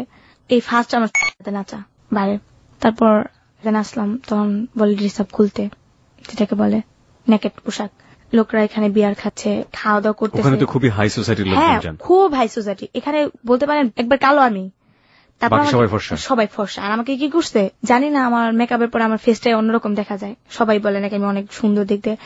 তারপর আমাকে কি করে, যেটা পুরো শরীরে মেকআপ করতে হয়, আমাকে পুরো শরীরে মেকআপ করে পুরো শরীরে আউট ড্রেস আপ করতে হয়। সবাই আমাকে চয়েস করে, কোনো মেয়ে কাছে আসতে পারে না, আমাকে অনেকে কাছে নেয়। তো এখানে আমি এক চান্স আমি প্রথমেই বকশিস পাই আপনার 18,000 টাকা, এই প্রথম জীবনের প্রথম। কত সালে এটা? 18,000, এই তো 2011 দিকে মনে হয়। প্রিয় শ্রোতা, 2011 ঘটনা। যে হোটেলটির নাম এখানে ব্যবহার করা হচ্ছে ঢাকা শহরের 5 স্টার হোটেল, এবং আমরা হোটেলের নামটি এখানে মিউট করে দিয়েছি আমাদের প্রয়োজনের স্বার্থে, আমাদের অনুষ্ঠানের স্বার্থে, এথিক্সের জায়গা থেকে যায় না। আপনারা নিশ্চয়ই জানেন যে কোন ধরনের হোটেলগুলোতে ধরনের ঘটনা ঘটতে পারে। মেগা 5 স্টার হোটেল আমরা বলতে পারি, আমরা হোটেলের নামটা এখানে মিউট করে দিচ্ছি। বাট এই 2011 সাল খুব বেশি দূরে না, এবং সেখানে এই মেয়েটি গিয়েছে কোন একটা ক্লায়েন্টের প্রেক্ষাপটে, সেখানে গিয়ে সে নেকেট ডান্স করছে, এবং নেকেট ডান্স করার পরে সে জীবনে প্রথম 18,000 টাকার মুখ দেখলো, যে মেয়েটি 500 টাকার জন্য নিজের শরীরটি বিকিয়ে দিতে বাধ্য হয়। তারপর তো লোকটা আমাকে 18,000 টাকা দেয়, লোকটা আমাকে খুব লাইক করে, দেখে আমাকে খুব খাবার দাবার দিতে, কোল্ড ড্রিঙ্কস এগুলো যেগুলো জীবনে খাইও নাই ওগুলা খাওয়াইছে প্রথম। ড্রিঙ্কস করি, যেটা সত্য কথা, আমি খাইতে চাই না, খাইতেই হবে, কারণ ডান্স করতে আসতো, কিসের জীবন কিসের কি। লোকটা ঢাকায় ভাষা কথা বলে, তুমি খাও, তুমি সমস্যা নেই, তোমার কিছু হবে না। তো আমি এতটাই খাই ফেলি, একবারে মাথা ঘুরাতে থাকে, ওইখানে ফিট হয়ে যায়। আমি আমাকে একটা রুমে নিয়ে যায়, রুমে নিয়ে আমাকে হুশ করানো হয়, সবাই বলে এগুলো খাইতে পারো না, খাও কেন? আমাকে জোর করছে, আমি খাইছি, জীবনে খাইছি। আমি আবার সবসময় সত্য কথা বলি, যাক ওই টাকাগুলো পাই আমার আর এইসবের দিকে মনেই নেই। আমার এখন ইচ্ছা আমি ডান্স করবো, টাকা কামাবো 2 হাতে। মানে এত টাকা যেহেতু পেয়েছি সুতরাং ডান্সই করব। হ্যাঁ, আমি আর এইসবের দিকে যাবো না, শুধু কষ্ট করি, মানে মনটাই অন্যদিকে চলে গেছে। তারপর কি করলাম, এই 18,000 টাকা পেয়া প্রথম চান্স আমি ঘরে খাট কিনলাম, কিছু করে জিনিসপত্র কিনলাম, আমার আম্মুকে নিয়ে আসলাম, আম্মুর ড্রেস আপ কিনলাম, আম্মুর গেট আপটা অন্যরকম করে দিলাম। আমি আম্মুর গেট আপ অন্যরকম করলেন মানে আম্মুর কি পরে থাকতো আর আপনি কি পড়ালেন? আমার আম্মু কিন্তু আবার একটা কথা বলা হয়নি, আমার আম্মু কিন্তু হাতে সেলাই সবকিছু, মানে আমার ছেলের কামিজ কিন্তু হাতে সেলাই দিত। আচ্ছা, দেখা গেছে ওই যে দর্জি দোকানে কাপড় ইয়ে করতেন আগে, কিন্তু আমরা যখন বিক্রি করে খাইতাম তখন কিন্তু আমার আম্মু দর্জি দোকানে আপনার কাপড় টুকরা কাপড় ফালাই দিত না, এগুলা দিয়ে আমার আম্মু সেলাই আমাকে জামা বানাই দিত, বড় বড় টুকরা কাপড়। তো আপনার আম্মু এগুলোই পরে থাকতো? হ্যাঁ, এগুলাই পরে থাকতো। তারপর আমি আমার আম্মুর গেট আপটা অন্যরকম করে দিলাম, আমার আম্মুকে ড্রেস আপ সবকিছু প্রায় 10,000 টাকার ভিতরে সবকিছু ম্যানেজ করলাম। তারপর এখানে আরেকটা সমস্যা হয়ে গেছে, এখানে বাড়িওয়ালাকে বলছি আমার হাজবেন্ড আছে, আমার হাজবেন্ডেরও তো বলছি আমার আম্মু আছে, আর আম্মুরও তো বলে নাই যে আমার হাজবেন্ড আছে। তো এখন আমার সমস্যা, আম্মুরও তো নিয়ে আসছি, আমার হাজবেন্ড তো আসতে যাচ্ছে, কি করি? লোকটা আমাকে উপকার করছে, তো আমি তো আর ওনাকে ফেলে দিতে পারি না। তারপর আমি কি করলাম, এক সময় যেটা হলো, আম্মু আমার সাথে ঝগড়া করে চলে যায়। উনি কলপারে গেলে না, ভাইটা বাড়িতে, ভাই আপনি বলেন কি সহ্য করবে? ভাইটা বাড়িতে সবার জন্য সমান, উনি কলপারে গেলে 2 ঘন্টা 3 ঘন্টার ভিতরে নিচে আসে না। তখন আপনার আম্মা, হ্যাঁ, উনি আবার একটু বড় লোকের মতো নখ টোক পরিষ্কার করে, এখনো কিন্তু ব্রু ফ্লাগ করে, ভিক্ষে করছে তারপর কিন্তু ব্রু ফ্লাগ করছে। মাইন্ড করতে পারেন আপনি? আমি মাইন্ড করছি না, আমি আসলে ঘটনাটাকে অন্যভাবে দেখার চেষ্টা করছি। প্রত্যেকটা মানুষেরই তার ব্যক্তিগত পছন্দ আছে, একজন ভিক্ষুক কেন ব্রু ফ্লাগ করতে পারবেন না? তার যদি সামর্থ্য থাকে তিনি করুক, কোনো সমস্যা নেই। কিন্তু মানে আপনি যেভাবে বলছেন এই বলাটাকে আমার অদ্ভুত লাগছে, যে একজন ঔপন্যাসিকের জীবনের গল্পে যদি এরকম ভাবে তিনি লেখা শুরু করতেন, তিনি কাঁদানোর চেষ্টা করতেন মানুষকে কোনো কোনো জায়গাতে, কিন্তু যার জীবনে ঘটে সেই যে মনি কিভাবে বলছে দেখুন, হাসতে হাসতে। আমার এই জিনিসটাই হচ্ছে হ্যালো ইট 920 আজকে চরম অভিজ্ঞতা। আমি অনেক মানুষকে এখানে পেয়েছি অতিথি হিসেবে, প্রত্যেককে আমি একেবারে স্যালুট করে রেসপেক্ট করে বলছি। আপনারা যখন কষ্টের কথা বলেছেন আপনারা হাউমাউ করে গেতেছেন, আপনারা যখন আনন্দের কথা বলেছেন আপনারা স্মাইলি ছিলেন, কিন্তু এই একটা মানুষকে আমি পেলাম একদম শুরু থেকে শেষ পর্যন্ত এগুলো আমার জীবনে ঘটেছে, এবং this is my story, smiley ফেসে। এবং যারা শুনছেন আমি জানি তাদের বুকটা দুমড়ে মুচড়ে যাচ্ছে। ওকে, হ্যাঁ, তারপর কি হয়, উনি তো নখ টোক পরিষ্কার করতে থাকে, ওনার নখগুলো আবার অনেক সুন্দর, ভাইয়া যেটা বলে, উনি পার্সোনালি ভাবে পরিষ্কার, অনেক এমনি তো অনেক পরিষ্কার, আবার চুলগুলা দেখলেও বলবেন। আমার আম্মু বললে বলি না, তারপরও মানে খুব সোসাইটির লোকের মতনই চলে। তারপর যেটা হলো, আমি তুমি এতক্ষণ গেলে মানুষ দিয়ে যাবো না, তখন তো কি করলে না, আম্মু আমার মারতো। আমার আম্মু ছোট থেকে মানে আমার গলায় অনেক দাগ আছে, আমার আম্মু গলা টিপা ধরতো, আবার এমনকি হাতেও দাগ আছে একটা, আম্মু খুব দিছিল আর কি, যেটা বলে শয়তানি করে, এটা অনেক কাহিনীটা। তো রাগ করে চলে যায়, এর ভিতর আবার ওকে আমি আনি, আম্মু রাগ করে চলে গেছে। সবাই জানে তো আমার আম্মু পাগল টাইপের, তো এগুলো বলার পরে আর কিছু বলেন, তো ওই লোকটা তো আমার কাছে আসি, তো ও আমাকে আবার হেল্প করে অনেকটাই। তারপর আমি চিন্তা করি যে হিন্দু ছেলের সাথে আমি এতটা ইউজ করবো, এমনি তো আমি মুসলমান। তারপর আমি চিন্তা করলাম যেতে এটা না করে একটা কাজ করতে পারি, যেটা যে আমার তো এখন একটা লাইন হয়ে গেছে, আম্মুর পিসটা ছাড়া দিলেই পারি। আম্মুর পিসটা ছেড়ে দিলে পারি না, শাইনের পিসটা? এই তো শাইনের পিসটা। তারপর চিন্তা করলেন যে শাইনের পিসটা আপনি ছেড়ে দেবেন। আমি তো এখন ওই জগতে ঢুকে গেছি, তো এইভাবে অনেকের সাথে পরিচয় হয়ে যায়, একটা যাত্রার লোকের সাথে পরিচয় হয়ে যায় ওইখানে আমাদের টঙ্গীতে। আচ্ছা, টঙ্গীতে যাত্রার কয়েকটা দল আছে এখনো, বাট করি, তো ওই যাত্রার দলের সাথে আমার ভালো একটা রিলেশন হয়ে যায়। তো ওইখানে আমাকে প্রোগ্রামে নিয়ে যায়, একটা প্রোগ্রাম করলে 1,000 টাকা পাই, দিন থাকলে 2,000 টাকা পাই, এরকম করতে করতে আমি খুব একটা রানিং অবস্থা, আমি খুব ভালো চলতেছি। ওই যে আমার ভাই একদিন এক জায়গায় সমস্যায় পড়ে আমার কাছে ফোন করে, তখন আমি অতি ফাস্ট ফোন চালাই, তো আমাকে ফোন করে বলতেছে, মনি আমি এমন একটা সমস্যায় পড়ছি, আমাকে কিছু টাকা হেল্প করবি? দেখতেছে যে আমি গেট আপে অন্যরকম হয়ে গেছি, আমি ভালো ড্রেস পরতেছি, ভালো খাইতেছি, ভালো চলতেছি, টঙ্গিতে যাইতেছি। এর ভিতরে অনেক কাহিনী ভাইয়া বলি নাই, যেটা সময়ের অভাবে বলতে পারি নাই। আমার মামাতো ভাই বিয়ে করে, তখন আমি খারাপ জগতে ছিলাম ভাইয়া, পিছিয়ে যাচ্ছে একটু। আমার মামাতো ভাই বিয়ে করার সময় ভাইয়া, বিয়ে বাড়ির একটা অনুষ্ঠান হয় না, তখন আমি সারাদিন না খাইছিলাম ভাইয়া। মামি আমাকে বলে যে কালকে তোর মামাতো ভাইয়ের বিয়ে, তুই যাইস। তো বিয়ে করে নিয়ে আসতে, তো তারপর ওই ইয়ে করবো ভাই, যদি বিশ্বাস করতেন খাবার রান্না করছে, আমি সবসময় হেল্প করছি। আমার কি করছে ভাইয়া, যেটা মানুষে খায় না, ওই জোড়াগুলো আমার দিছে খাওয়ার জন্য। আমি তারপর খুব কষ্ট পাইছি যে আমার নিজের লোক কেন আমার জোড়া ভাত গেলা দিল খাইতে। আমি কিন্তু কোনোদিন ভাইয়া বিয়ে বাড়ি মানুষের করা যে খাওয়া লোবে বিয়ে বাড়িতে গিয়া জোড়াগুলো, এগুলো কোনোদিনই না, আমি এগুলো কোনো সময় না, আমি না খাই থাকলে না খেয়ে থাকতাম, কিন্তু কোনো সময় মানুষের জিনিস আনতাম না, কোন সময় কারোর জিনিস দিক দিয়ে তাকাইতাম না, কারোর জিনিস খাইতাম না। তো যখন আবার জোড়া ভাত গুলা দিছে না, তখন খুব কষ্ট লাগছে, চোখের পানি ফালায় আর ওই ভাত খাইনি গা। তখন আমি চলে এসে পড়ছি আইসা নদীর পার কাঁদছে অনেকক্ষণ, কান্নাকাটি করে শাক তুইলা আমার এক বান্ধবী আসে শাক সিদ্ধ করে হেসে। তারপর খুব কষ্ট হয়েছে আমার জীবনটা কিরকম যে কটা ভাতের জন্য মানুষের কাছে এত কষ্ট করতে হয়। আজকে ওরা আমার কাছে হেল্প নেয়, ওরা আজকে আমার কাছে টাকা পয়সা নেয়। আপনার ভাই ফোন দিল, হ্যাঁ তারপর যেটা হয় আমার ভাই ফোন করে আমার কাছে 3,000 টাকা লাগবে, আমাকে একটু হেল্প করবো, আমি খুব সমস্যা আছি, প্লিজ আমাকে হেল্প করো। তো আমি বলছি আচ্ছা ঠিক আছে, আমি আর না করিনি। আমার ভাই চাইছে যেহেতু আমার কাছে আছে টাকা, তারপর আমি দিয়ে দিচ্ছি 3,000 টাকা। এই ভিতরে আমার মামা মারা যায়।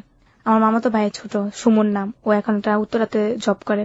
তো ও আমাকে দেখতে পারতো না, ওর ঘরে গেলে আগে কত খারাপ মেয়ে, তুই এখানে আসছিস কে, তোর জন্য কি আমার ভাবিরা খারাপ হইব নি, বের হয়ে যা।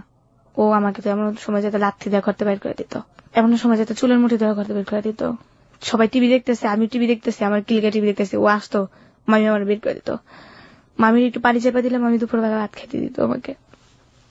উনি অসুস্থ ছিল তো, পানি চাপা দিলে কিছু ভাত খেতে দিত, আর পানি চাপা না দিলে ভাত দিত না, কইতো খাইতে হোস এই জায়গায় খাইতে হোস, এমনি কইতো। ওই মামাতো ভাই টানা সময় পড়ে গেছে ওনাদের, কি বলবো।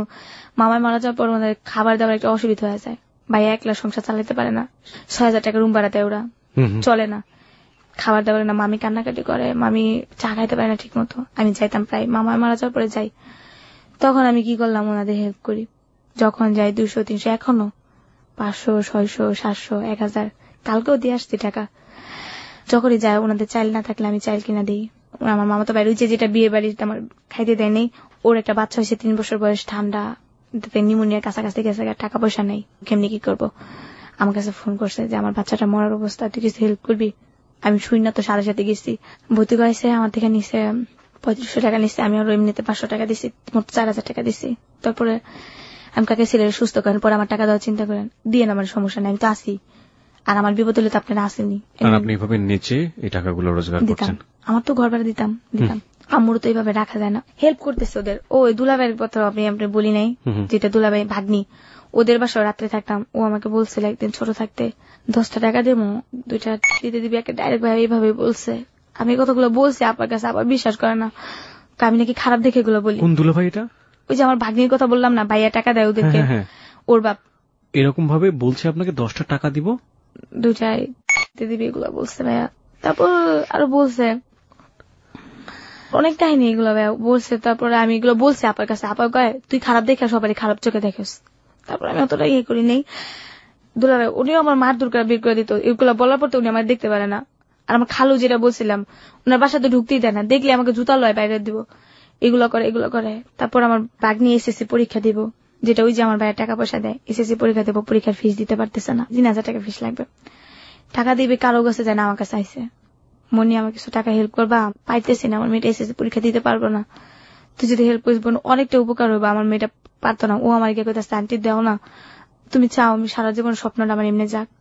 তখন চিন্তা করলাম আমি তো পড়তে পারিনি গা, আমার কারণে একটা মেয়ের পড়ালেখা সমস্যা হবে, আমি চাই না। তারপর আমি কি করলাম, ওই দিনকে আমার একটা প্রোগ্রামে যাওয়া দরকার ছিল, তারপরও যাই না ওইটাতে। তারপর মনে করেন যে নেকের ডান্স আমি ছাইড়েই দিছিলাম, প্রায় এমনি সামাজিক প্রোগ্রাম করতাম টাকার পয়সা হওয়ার পরে। তারপর নেকের ডান্স আমি গেছি ওই দিনকা, যার পরে 7,000 টাকা আয় না, ওকে দিছি প্রায় 4,000 টাকা।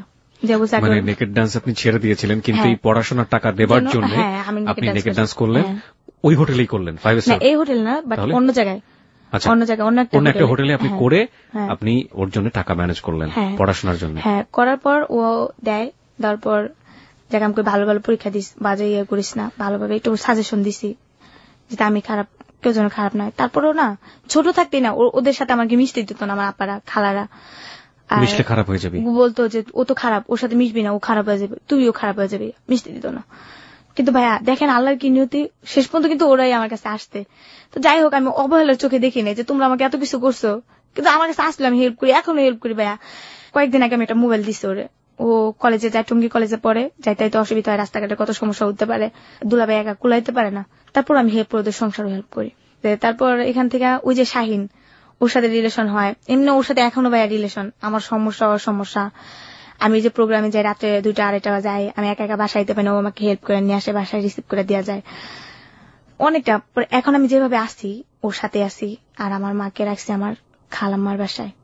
জানি না যে ওনারা রেডিও শুনে না, আমার মনে হয় না শুনে, বাট কি বলবো, আমার আম্মু যখন, এখন আমার আম্মু থাকে আপনার শ্রীপুর শ্রীপুর আপনার একটা বাসায় আমার খালার বাসায় প্রবলেম খালার করে বাসায়। না এখন? হ্যাঁ, আমি টাকা দিই তো। ও, এখন আর কোনো সমস্যা নেই? না, ওনারা তো টাকার পাগল। আমার ফ্যামিলিরা কি ভাইয়া দুর্নাম করবো না? আমি আজকে 2000 টাকা দিই না, আমাকে মনে করেন মাথার উপরে নিয়ে নাচবো, এরকম ওরা। যেই আমার গেট আপটা অন্যরকম হয়ে গেছে না, যেই খালো আমাকে টাচ করছে, যেই খালো আমাকে জুতা দিয়ে পর্যন্ত বাইরে এসছে, ওই খালো আমার কাছে টাকা চাইছে। আর এবার রোজারিদি কি বলে জানেন, তোরা কি ফেতরা ফুতরা দিবি না আমাদের, এমনি বলে। আমি ছি, এভাবে বলেন কি? আপনি আমার কাছে টাকা চাইতে পারেন, কি এর ফেতরা কি? আপনি আমার খালু না? আমি আপনার মেয়ের সমান বয়সী, আপনি দেওয়ার আমার অধিকার আছে। দোয়া করবেন আল্লাহ পাক যেন আমার আপনি ভালো কবে রাখে। জানলেন যে যে ভদ্রলোকটাকে দেখলে আপনার মা চিল্লাচিল্লি করতো তিনি হ্যাঁ। আপনার বাবা? একদিনকে আমার আম্মু এক রাস্তার ভিতরে, ওইখানকার একটা লোক আমার আম্মুর মারধর করে। তখন আমি একটু ভালো, এই যে কিছুদিনকে আগে কথা, 2012 পরের দিক দিয়ে কথা, আমার আম্মুকে মারধর করে। মারধর বলতে কি, আমার আম্মুকে লাঠি দিয়ে একটা বাড়ি মারে আমাদের এলাকায়। তো তখন আমি একটা অন্যরকম ভাবে চলতাম, কারোর ভয় পেতাম না। আমার কথা আমি বুক, আগে কি করছি না করছি ওটা আলাদা সাবজেক্ট, ভিক্ষা করছি, এগুলো করছি, ছোট থাকতে করছি, এখন বড় হয়েছি, নিজের মতো নিজে চলি। তারপর আমার আম্মুকে একটা লোক গায়ে টাচ করছে, আমি গেছি, আমার আম্মুর মার থেকে লোকটা আসছে, কি হয়েছে? আপনার আমার আম্মা কি করছে? তোমার আম্মা এখানে দোকানে বসে রয়েছে, আমার মেয়ের মারছে দেখে আমি মারছি। আপনি মেয়ে আগে কি করছে? আমার আম্মু বলতেছে আমার লাঠিতে পাড়া দিছে, আমি বলছি দেখে মেয়েরা আমার জুতা দিয়ে বেড়ে দিতে, একটু একটা নাবালিকা বাচ্চা আমার বলে জুতা দিয়ে বেড়ে। আমার আম্মু বলতেছে, পরে আমি কি করছি, আমি কই আপনি যে আমার আম্মুর গায়ে হাত তুলেন, যদি আমি আপনার গায়ে হাত তুলি আপনার মান সম্মানটা কোন জায়গায় চাইবো? লোকটাও একটু ভালো প্রভাবশালী, মানে তুমি আমার গায়ে হাত তুলবে মানে? আমি এখন আমি আপনার জুতা দিয়ে বেরোবো, আপনি কিছু করবেন? করেন আমার, আপনি আমার মায়ের গায়ে হাত তুলেন কে লিগা? পরে কইতাছে তোমার আম্মুর অন্যায় আসছিল। আমি আমার আম্মুর কি অন্যায় আসছিল? আপনার মেয়ে কি বলছে আগে সেটা বলেন। আপনার মেয়ের উচিত ছিল যে একটা বৃদ্ধ লোক, জানে এই এলাকা সবাই জানে যে আমার আম্মু পাগল, এই এলাকাটা আমগো এলাকা তো। তখন লোকটা বলে কি করবা তুমি, কি করবা?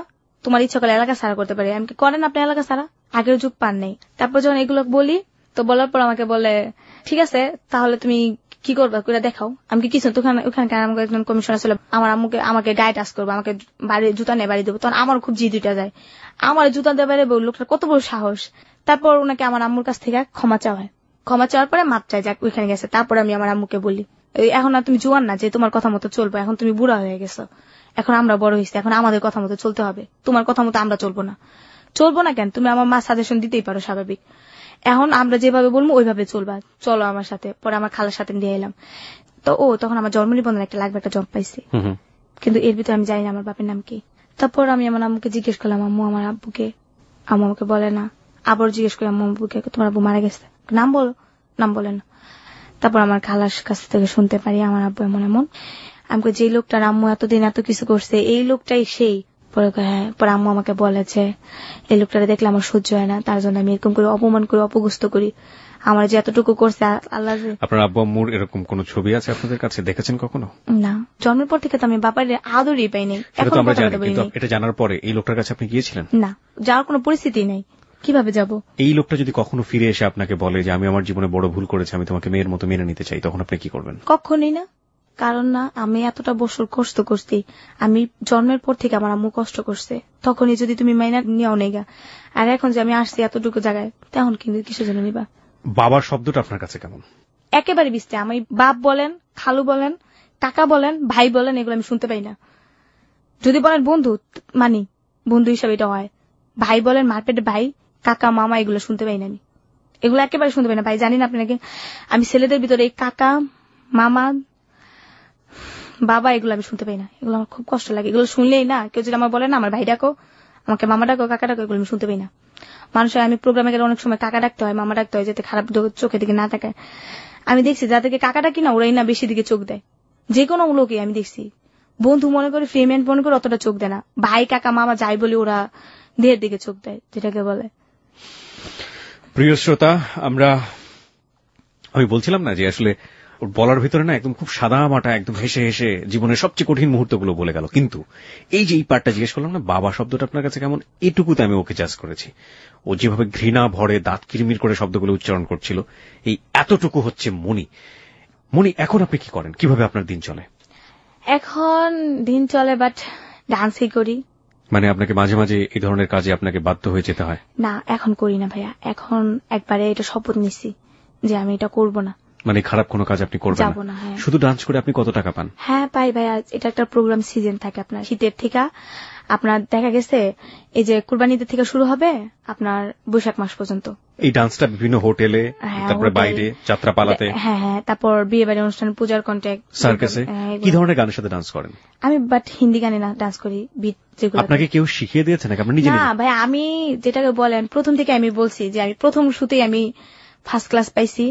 তো আমাকে এই জগতে নামার পরে না কেউ কিছু শিখায় নাই। মেকআপটা জাস্ট প্রথম যেটা আমাকে একটা মেয়ে দেখাই দিল, তারপর মেয়ে বলছে তোমাকে দেখা দিতে দিতে আমার সময় চলে যায়, তুমি একা একা করো, শিখো। তারপর আপনি নিজে নিজে তারপর আমি নিজে থেকে। তার মানে আপনার এই জীবনে এখন শাহিন ছেলেটা আছে, শাহিন ছেলেটাকে আপনি কি লাভ করেন না বন্ধু? অ্যাকচুয়ালি ভাইয়া কি বলবো আপনাকে, লাভ বলা যায় না, এমনকি ইয়েও বলা যায় না, মানে এক ধরনের বন্ধুত্ব আবার প্রেমের সম্পর্ক। আমি আসলে কি এই লোকটার আমি অনেক বড় জায়গায় নিয়ে গেছি, যেটা উনার জন্য আমার এত কিছু, উনি যদি আমাকে হেল্প না করতেন বাট এত কিছু করতে পারতাম না। উনি আমাকে যথেষ্ট হেল্প করছে। আমি বলবো উনি যদি আমাকে ওনার পায়ের তলে যদি আমাকে একটু ঠাই দেয় না ভাইয়া, আমি মনে করি এর চেয়ে সুখী আমি কিছু নাই। কিন্তু উনি তো আমাকে রাখতে পারবেন না, যেহেতু আমাদের ধর্মের সাথে মিল হয় না। উনি যদি আমাকে, না উনি আনম্যারিড। আমি ওনাকে বলছিলাম মুসলমান হওয়ার জন্য, কিন্তু উনি বলছেন না, আমার পক্ষে সম্ভব না, আমার মা একজন স্ট্রোকের রুগী, আমার টাকাতে সংসার চলে না, বাট আমাকে সবাই লাইক করে, আমাকে সবাই ভয় পায়, তো আমি যদি কাজটা করে ফেলি কিভাবে হয়। ওর সাথে আমার রিলেশন প্রায় 4 বছর গড়ে গেছে। ওর যাবতীয় হেল্প আপনাকে করে যাচ্ছে। এখন যে বাসটাতে আপনি থাকেন, আপনার মা জানে ব্যাপারটা এখন, শাহিন এবং আপনার ব্যাপারটা? না, শাহিনের ব্যাপারটা জানে এখনো জানে না। আম্মু জানে যে আমার বিয়ে হয়েছে। বিয়ে হয়েছে? কার সাথে? কার সাথে হয়েছে বাট কথা বলতে চাই, আমি কথা বলাই না, বলি যে এইখানে আছে ওইখানে আছে। কিন্তু আপনার কাজকর্মগুলো তো সে জানে। হ্যাঁ। কত বছর যাবত জানে সে বিয়ে হয়েছে? জানে তো 2 বছর ধরে জানে যে আমার বিয়ে হয়েছে। আমি জানাইছি কারণ আমার আম্মুকে তো না জানায় একটা একা একা থাকি একটা, মানে এবং সেই জন্য মা জানে যে আলটিমেটলি আপনি বিয়ে করেছেন, তার সাথে আছেন। মার সাথে পরিচয় করে দিতে চান না কেন? এখানে মাকে হাইড করেন কিভাবে? কেন করি, যে দেখা গেছে যে আমার আম্মুর সাথে যদি পরিচয় করাই দিতে চাই আমি, বাট আম্মু বলবে যে বাসায় নিয়ে আস, এই যেমন গিফট গেছে। না, আপনি তো বিয়ে করেননি, প্রথম কথা হচ্ছে এটা। কিন্তু মাকে আপনি কিভাবে ম্যানেজ করেন এই 2 বছর যাবত? এটা তো লম্বা সময়। হ্যাঁ, আম্মু জিজ্ঞেস করে তো যে তোমার হাজবেন্ডের সাথে দাও একটু কথা বলি। আম্মু উনি না আমার ফ্যামিলির দিকটা দেখতে চায় না, কেমন জানি করে, আমি একদিনকে নিয়ে যাবো, তোমার দেখাবো। তারা আম্মুকে জানে যে আপনি ডান্স করে টাকা পয়সা গুলো রোজগার করেন? হ্যাঁ জানে, আম্মু ডান্স করে। আপনার আম্মুকে জানে আপনার জীবনের পাস্ট অতীতগুলো, আপনার এই ভয়াবহ অতীতগুলো? কিচ্ছু জানে না। আজকেই প্রথম আপনি সবার সামনে জিনিসগুলো ওপেন করলেন। আপনার ফ্যামিলির সবাই আপনাকে ঘেন্না করতো, জানতো, কিন্তু এই প্রথম ডিটেল আজকে সবকিছু আপনি ওপেন করলেন সবার কাছে। আর শাহিনের সাথে কখনো আপনার মার কথা হয়েছে? এর ভিতরে একটা মিস্টেক করে ফেলছে, একটা কথা বলি নাই। যে একটা লোক আমাকে, একটা বান্ধবী, মেয়েটা মারা গেছে, নাম হচ্ছে নীলুফা, ওর সাথে আবার শাহিনের সাথে রিলেশন ছিল। ও আমাকে বলে একটা ছেলে আছে 500 টাকা দিবে, যাবা? আমি তখন বস্তিতেই থাকি, তুমি বসে যাব, না করিনি, যত টাকা দরকার ছিল। যাওয়ার পর ও একজনের কথা বইলা আমার সাথে প্রায় 9-10 জন আমার সাথে ইউজ করার পর তখন এতটা মানে জোর জবস্ত করে, পিস্তল ঠেকায় আমার মাথায়, না করতে পারলে তোকে মেরে ফেলবে জায়গায়। ওরা এক ধরনের সন্ত্রাস বলা যায়। তখন আমি চিন্তা করছি যদি আমাকে মেরে ফেলে তখন আমি কি করবো। আমি বলছি আচ্ছা ঠিক আছে, তো কান্নাকাটি করছিলাম আর মেয়েটাকে বকছিলাম যে তুই কি করলি আমাকে, তুই আমাকে বলতি যে আমি এগুলো করবো, তোকে তো আমি বিশ্বাস করে আসছিলাম, এমন তো না অবিশ্বাস করে আসছি, তুই তো জানিস আমি এগুলো করি, কিন্তু বাট এতটা না তো। আমার উপরে ভাই এমন হয় গাল বৈশাখী একটা ঝড় গেছে। তারপর শাইনের ব্যাপারটা জানি না, ওর কাছে আমি গোপন করছি। ওর কাছে কালার করার জন্য অনেকে অনেক কথা বলছে ওর কাছে আমার ব্যাপারে, যে এই মেয়েটা খারাপ, এই মেয়েটা 12 জায়গায় কাজ করে, তুমি ওর সাথে রিলেশন রাখো না। এমনকি ওই মেয়েটাও বলছে নীলুফা। তারপর ও জানার পর আমাকে বলছে যে তুমি আমার কাছে এগুলো লুকাইছো কেন, আমাকে বললেই পারতা, আমি কিন্তু তোমাকে কিছু বলতাম না। আমি বলছি যে না আপনার কাছে বললেই না, এই জন্য তো যাই না ফেলছে, আর লুকায় কি লাভ। তো ও কি করছে, ও কয়েকটা বন্ধু বান্ধবের সাহায্য করছে, ভাই আমি ওরে পুলিশে ধরাই তুমি, ও কিল লেগে এই মেয়েটার সাথে এরকম করলো শাহিনে। তারপর ও চেষ্টা করছিল, তারপর কি করছে, ওরা একটা মারামারি করে ওই ছেলের হাত কাইটা দেয়, হাতে রক কাইটা দেয়। কোন ছেলে? জসিম করে একটা নাম।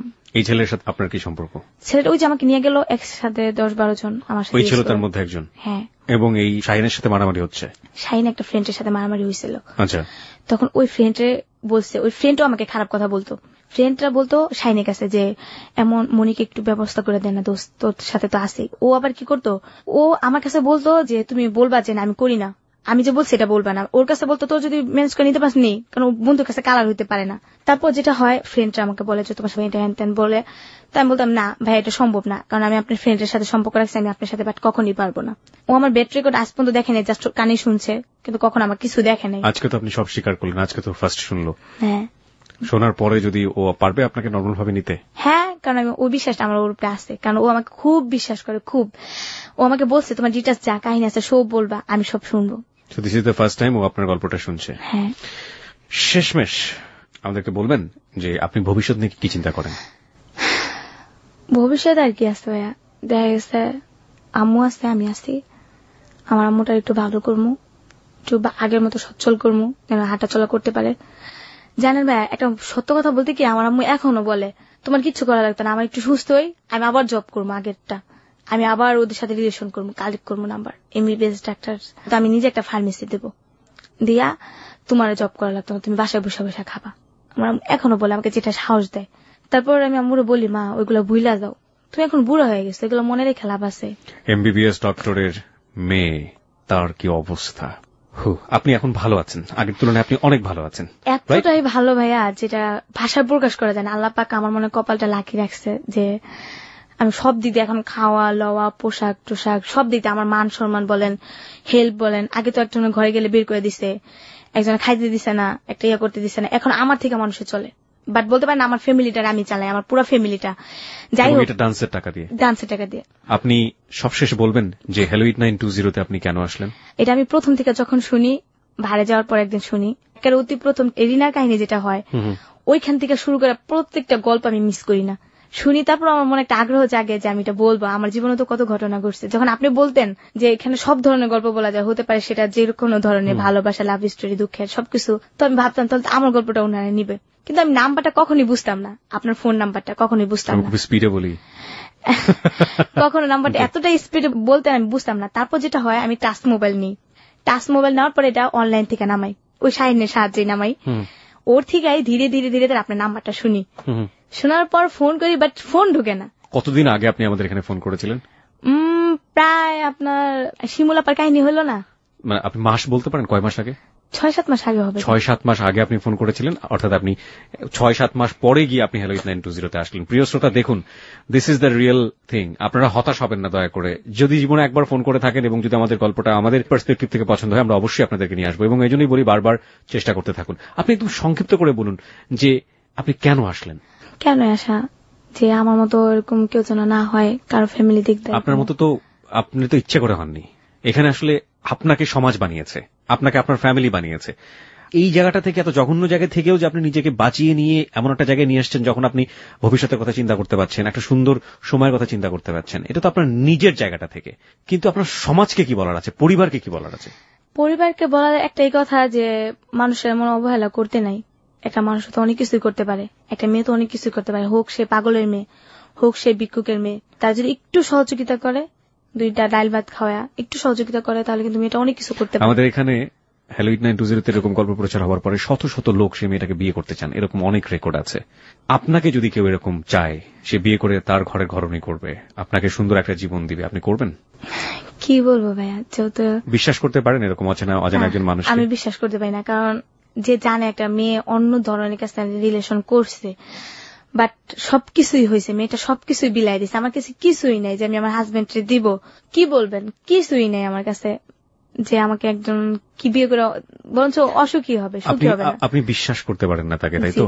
এই জন্যই বলি প্রিয় শ্রোতা, আপনারা অনেকেই আপনাদের অন্তর থেকে ভালোবেসে এরকম অনেক গল্প এসছে, মনীষার জন্য এসছেন, বর্ষার জন্য এসছেন।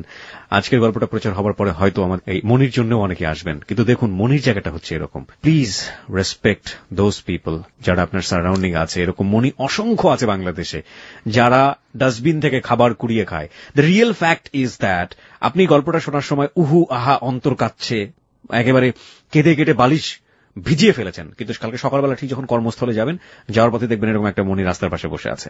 যাওয়ার পথে দেখবেন যে ডাস্টবিনে কোন একটা লোক, ডাস্টবিনের ময়লা এবং তার শরীরের মধ্যে কোনো পার্থক্য করা যায় না। এবং এই সিনারিগুলো আপনার মনে এক বিন্দু দাগ কাটবে না, আমি আরজি কিবরিয়া চ্যালেঞ্জ দিয়ে আপনাকে বলতে পারি। কারণ প্রতিদিনের জীবনে এরা আমাদেরকে আসলে মনে দাগ কাটায় না, আমরা দেখতে দেখতে অভ্যস্ত হয়ে গেছি। কিন্তু কথা হচ্ছে, সমাজ বদলাতে হলে এই মানুষদেরকে নিয়েই বদলাতে হবে।